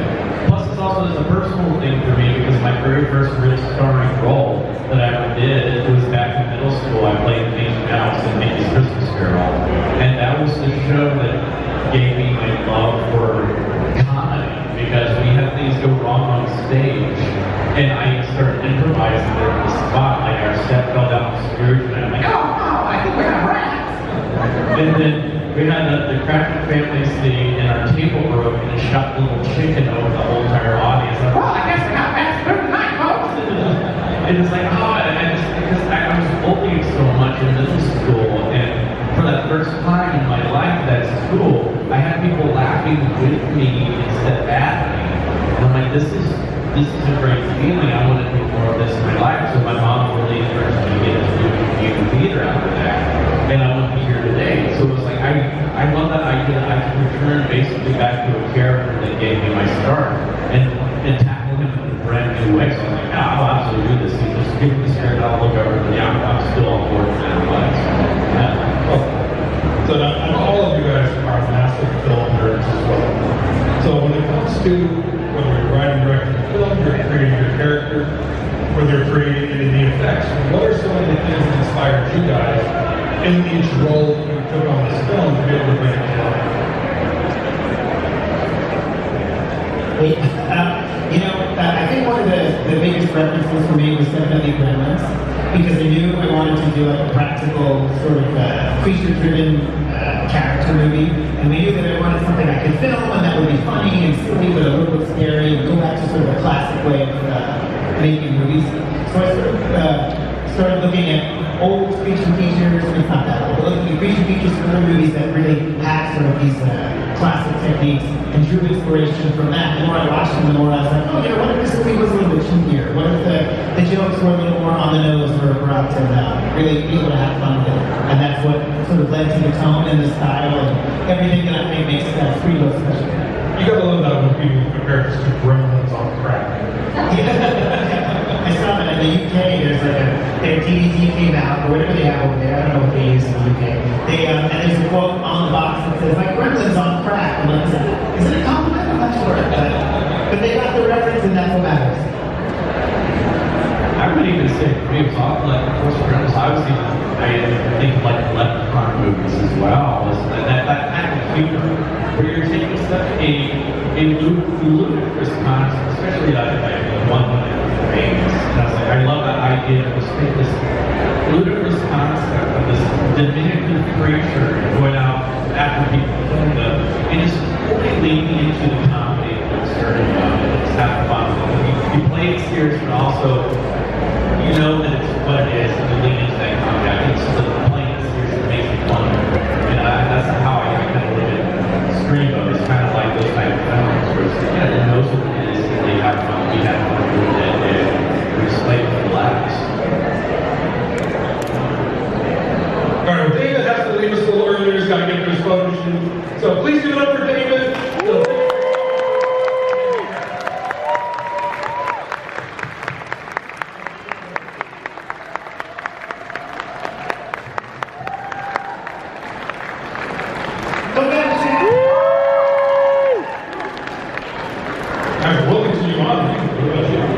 Something that I love about so many different horror movies is that there are a lot of really powerful women and actresses who play characters that have gravitas and they own who they are, and often they're the voice of reason. And so even with Amber, I felt like I wanted to make sure that she felt strong but still soft and empathetic but confident. So there are a lot of amazing actresses to look to for that.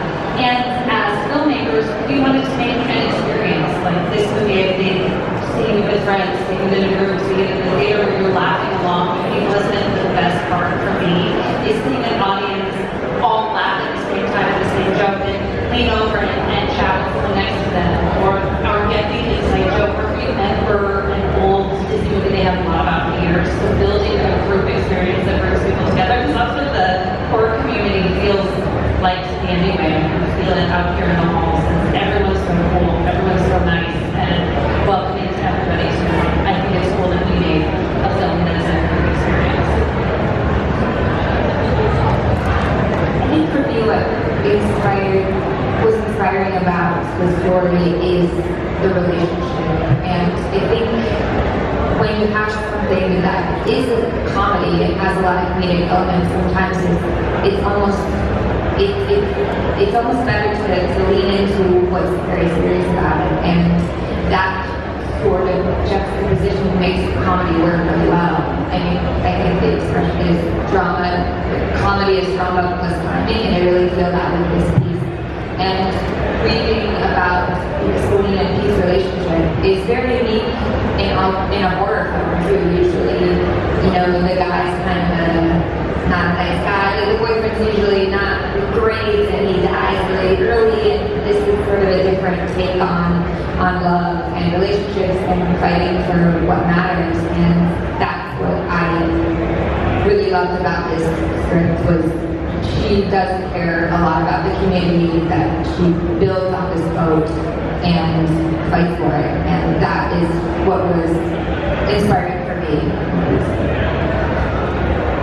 Yeah, I kind of feel the same way. I think any horror comedy that I grew up watching, there was always a level of groundedness and stuff that was rooted in reality. But also, this movie came at a great time for me because for the last 10 years, my brother and I and a few other friends have been making little horror comedies on YouTube. They're like 5 to 10 minutes. And there's blood everywhere, and it's vile and vulgar and really silly. And our inspiration for that was just all the movies we watched growing up, like all the scary movies, Chainsaw Bob, even South Park were inspired by it. And when this got to me, it was really familiar. Just all the silly stuff and the horror stuff and the comedy, but also there was an element that was like, our characters were like the anchor of this, where it was grounded, it was kind of played serious, but there was a lot of room to be silly and to fill it into comedy. So I always thought there was a great contrast between them. And which just, like you said, makes for a really good story and horror comedy, and it was so fun to do. Can't wait to do another. Or 3 more, or 4 more. No comment. This movie kind of developed for me because when you're just a guy like building stuff in the shop, everything's kind of this. Like, and it's mostly blood action or building. I build a puppet, but like you build all these other things. So you're in that mindset, and it was interesting because like once we got there with the puppet, you kind of start to find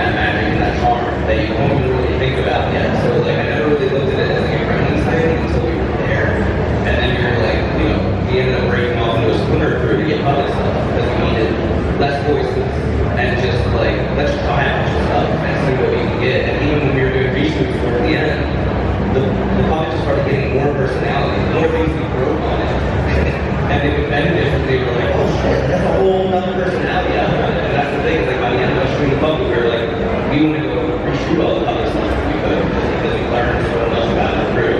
And I think it kind of developed a new, 80s personality by the end of it.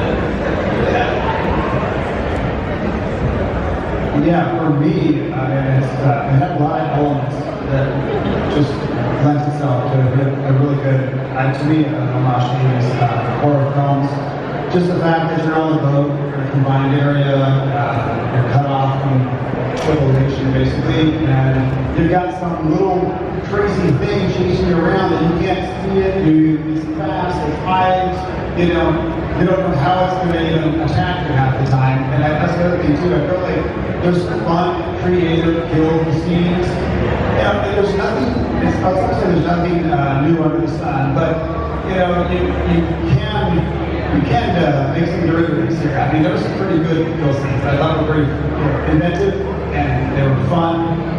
So that obviously, that guy that likes things in a practical world, I appreciate all that. But the whole story was, it definitely constantly lends itself to scary situations. But yeah, I don't know. There's a lot of elements that I appreciate it. So when it comes to especially the practical effects, very much something that I feel like the industry is trying to cling on to. So as much as people want to do CGI, you guys have truly just made a beautiful art with practical effects. Just as you're going to talk about making the short films and stuff with your brother. So many people I know that are here at the convention are trying to make short films and things like that, and trying to find their footing, but they need to be able to do things like practical effects so they can afford CGI. What advice would you guys have to any of them of how they can do effects like what you guys do, but on a budget, even a budget like the size of Screamboat? I mean, okay, so I'm sorry. The question you're saying is how to achieve some of this. I mean, time to achieve it on a budget. Okay, look, it's for me. I mean, obviously, I'm a fan of getting anything, everything on camera if we can. But it's okay. Let me break that down a little bit. It's going to take a lot of communication and a lot of understanding and planning. I feel like I'm pretty good at coming up with things, under a budget, because I like to plan ahead of time and really have that communication. Steve had a great plan on how to go about this, but we have reality checks on what we can and can't do for the time and budget, and you have to be flexible and figure out what the best approach is and where to put the money, where to just overall planning is what I can say for sure. Maybe you have some ideas there. You don't know a lot of this. Well, the other side of that seems kind of like from the educational standpoint of where you can access that stuff. And it's, I went to makeup school, spent the money, and I don't always endorse it. There's things that say in school in there, it's so specialized in what you can learn from each of these things, where you can go to one video. And everything is so accessible now. Like, you can reach out to guys like us if you have a short and you want to do a look at it. Don't be shy to hit somebody up on Instagram and see if they'll give you an answer, because that's how most of us learn, is from working with each other, doing these things. So I think that's the biggest piece of advice. Don't be afraid to be collaborative. Don't be afraid to hear no. Yeah, just try things. Like, for something like this, these guys would use like one of those fire hydrant things to spray blood on you, where there's like a candy that does it. For my things that I do, where we have a budget of about $6, what we do when we're in blood somebody, we literally put the blood in our mouths and then off camera we'll blow it up just in space wherever we need to do it. So you just kind of find a way, you put us on the shot list, and you just try it. You try it, consult with your friends. If you're lucky enough to have people like this in your life, consult with them. But just try and error a lot of time. There's a shot in there that you would never know that me and Steven shot in the bathroom of our own house with chocolate and a green piece of paper and, just trying things until he got to work the way he wanted it to work. Of course, the knowledge of post-production really helps us stuff like that, but I agree with Jesse, just try. We used super soakers, we used, in the D1, we used everything we possibly could because we didn't have a budget either. Something too that I think to spin off of that is something I really like to do is have just like literally a big book, a sort of coffee table book that says special effects on it. And it's everything from the, what they used to do back when it was fashion shows and, vaudeville and millions, the first one I got to film all the way up to like the early 2000s. And Ron McPherson, I think he's out here somewhere, who is the DP of our feature effects sequences. He and I are fans of classic movies, 80s, 70s, 60s, all the way back. Nowadays, one of the biggest issues they had back then was that they couldn't watch what they had shot back. The film was really expensive. Nowadays, with phones, you can shoot a test, you can shoot the whole movie on a phone. And I really think there's something really cool about just looking at how it would have been done in the 50s, in the 40s. What's the way that a gag or an idea or a magic trick, something Charlie Chaplin would have done. Nowadays, with a tripod and iMovie, you can shoot something and get pretty darn close, and then use your phone and nudge it into a position and make it, perfect. And I really think that's something that's you can look forward and we can talk about all the different technology that's coming out, the cool things that are happening. But don't be afraid to look back, because you can look and see the way some of these amazing effects that are barely documented were done. And I think you can do that in your backyard and cut it and put two halves of a shot together and have something that looks amazing with just a little bit of history lesson. And it's fun to see how things are done in the past. So now we've got time for just a couple of questions. So if you do have a question, just come right up to the side of the stage right here, so I can take it from you. Anybody that has a question? Don't be shy. So come on over this way. Oh, he's on the mic right here.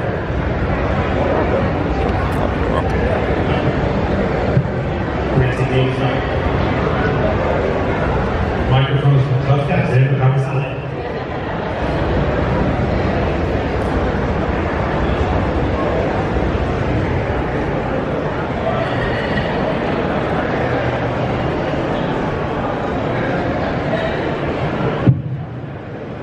Thank you. And one thing, how do you prepare yourself to play as well as actors?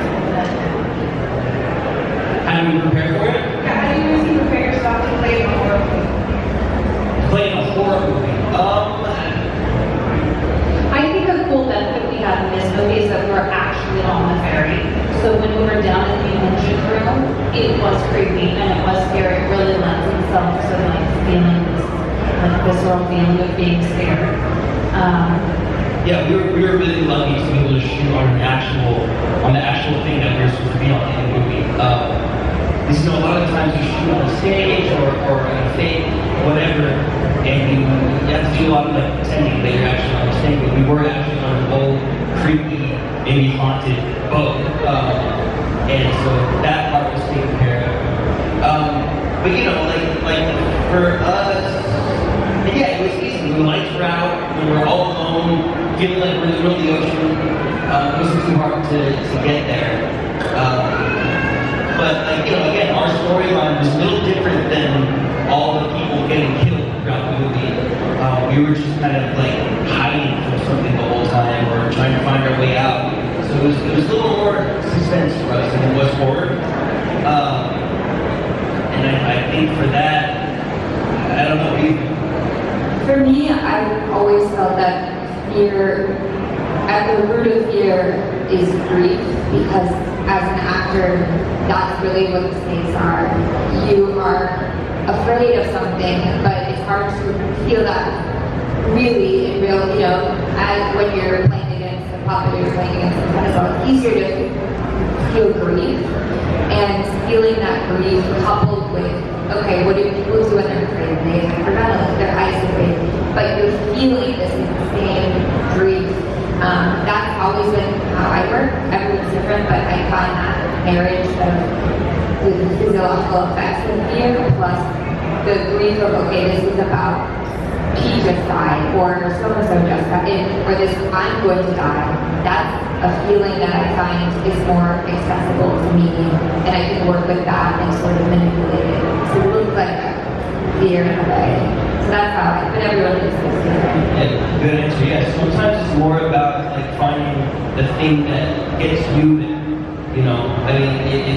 If being trapped on a boat in the middle of the ocean being chased by a mouse doesn't quite get you to that feeling, but something else does, like the thought of losing all your friends, or not being able to go home after your shift, that's the thing that gets in there, and you use that throughout the whole thing, and then it looks like something else. Right? They also rehearse a lot. They're leaving that part out that they all worked really, really hard in rehearsal, not just memorizing their lines, but working together, getting chemistry and pacing, and then I would come in and they prepared so hard for this movie. We were in an independent movie that will finite amount of time to shoot, only a certain number of takes. A certain amount of film you can literally burn each time. And they were so prepared and so committed to these roles that we could get in, we could do exactly what I had plans, and then we could let them sort of improv and play and build those relationships. And then whichever thing worked better, I put in the movie and take credit for it. So it's great job, guys. Thank you. Good question. Thank you. Hello guys, thank you so much for being here. I'm a big fan of the film. I'm so happy to be amongst the first people screening in Las Vegas. I've been telling all my friends about it ever since. One of the things I really enjoy about the film is that it's a perfect film for horror fans and just Disney adults as well. You mentioned the Disney references. One of the things I'm really interested would be how much research did you put into adding the different Disney references and Easter eggs? And for everyone, what would be your favorite Disney movie or Disney-related moment?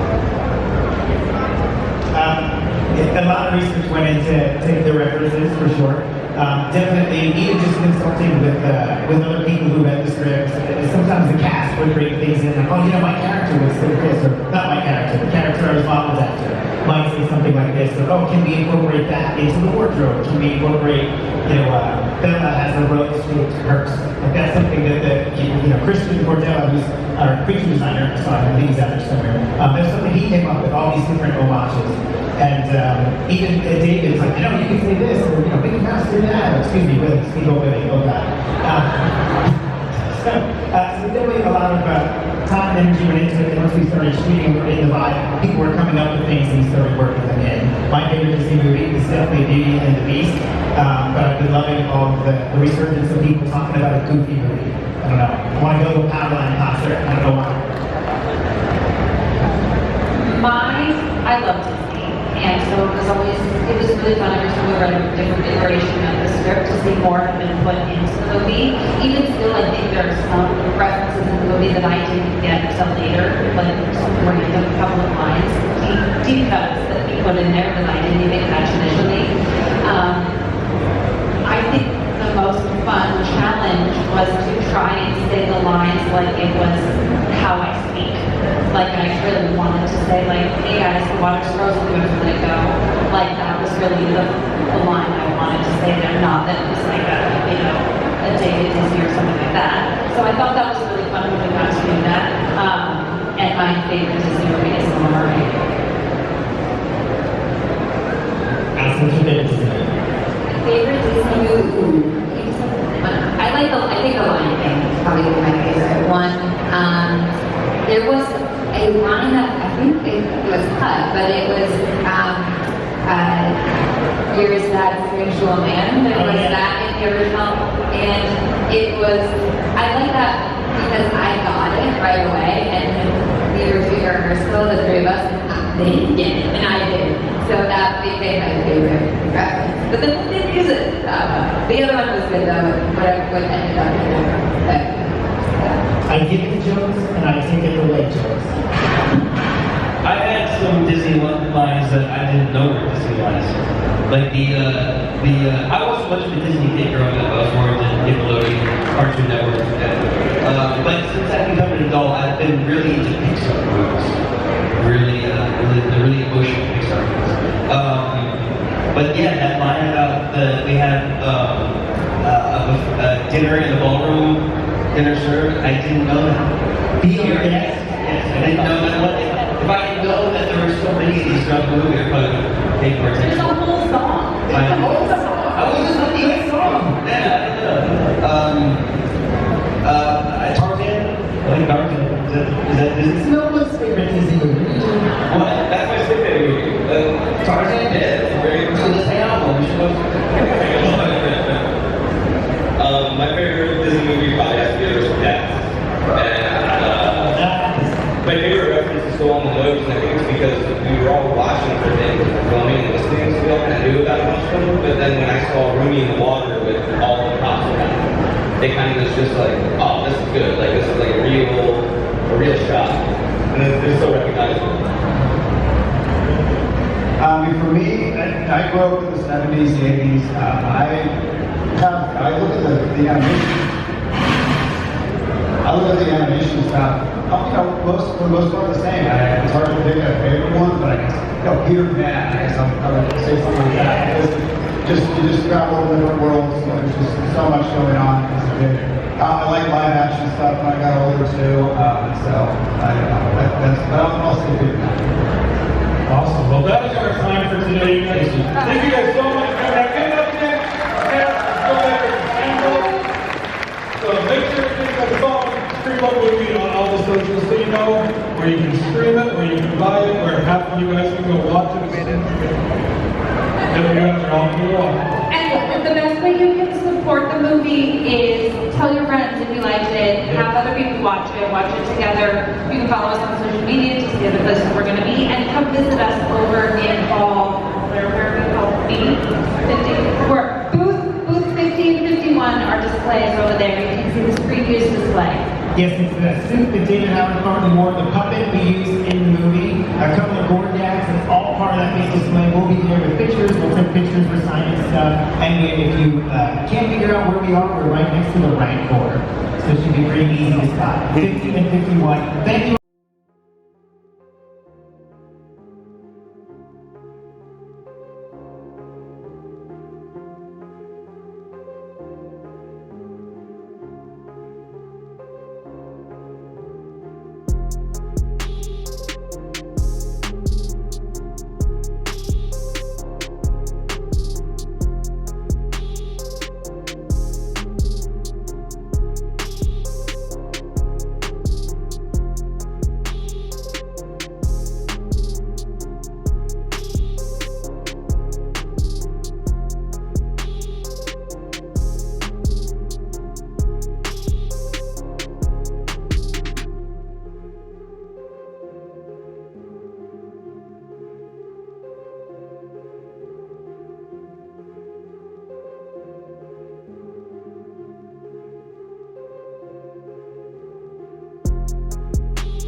Okay, travelers, that will do it for me here today at Monsterpalooza.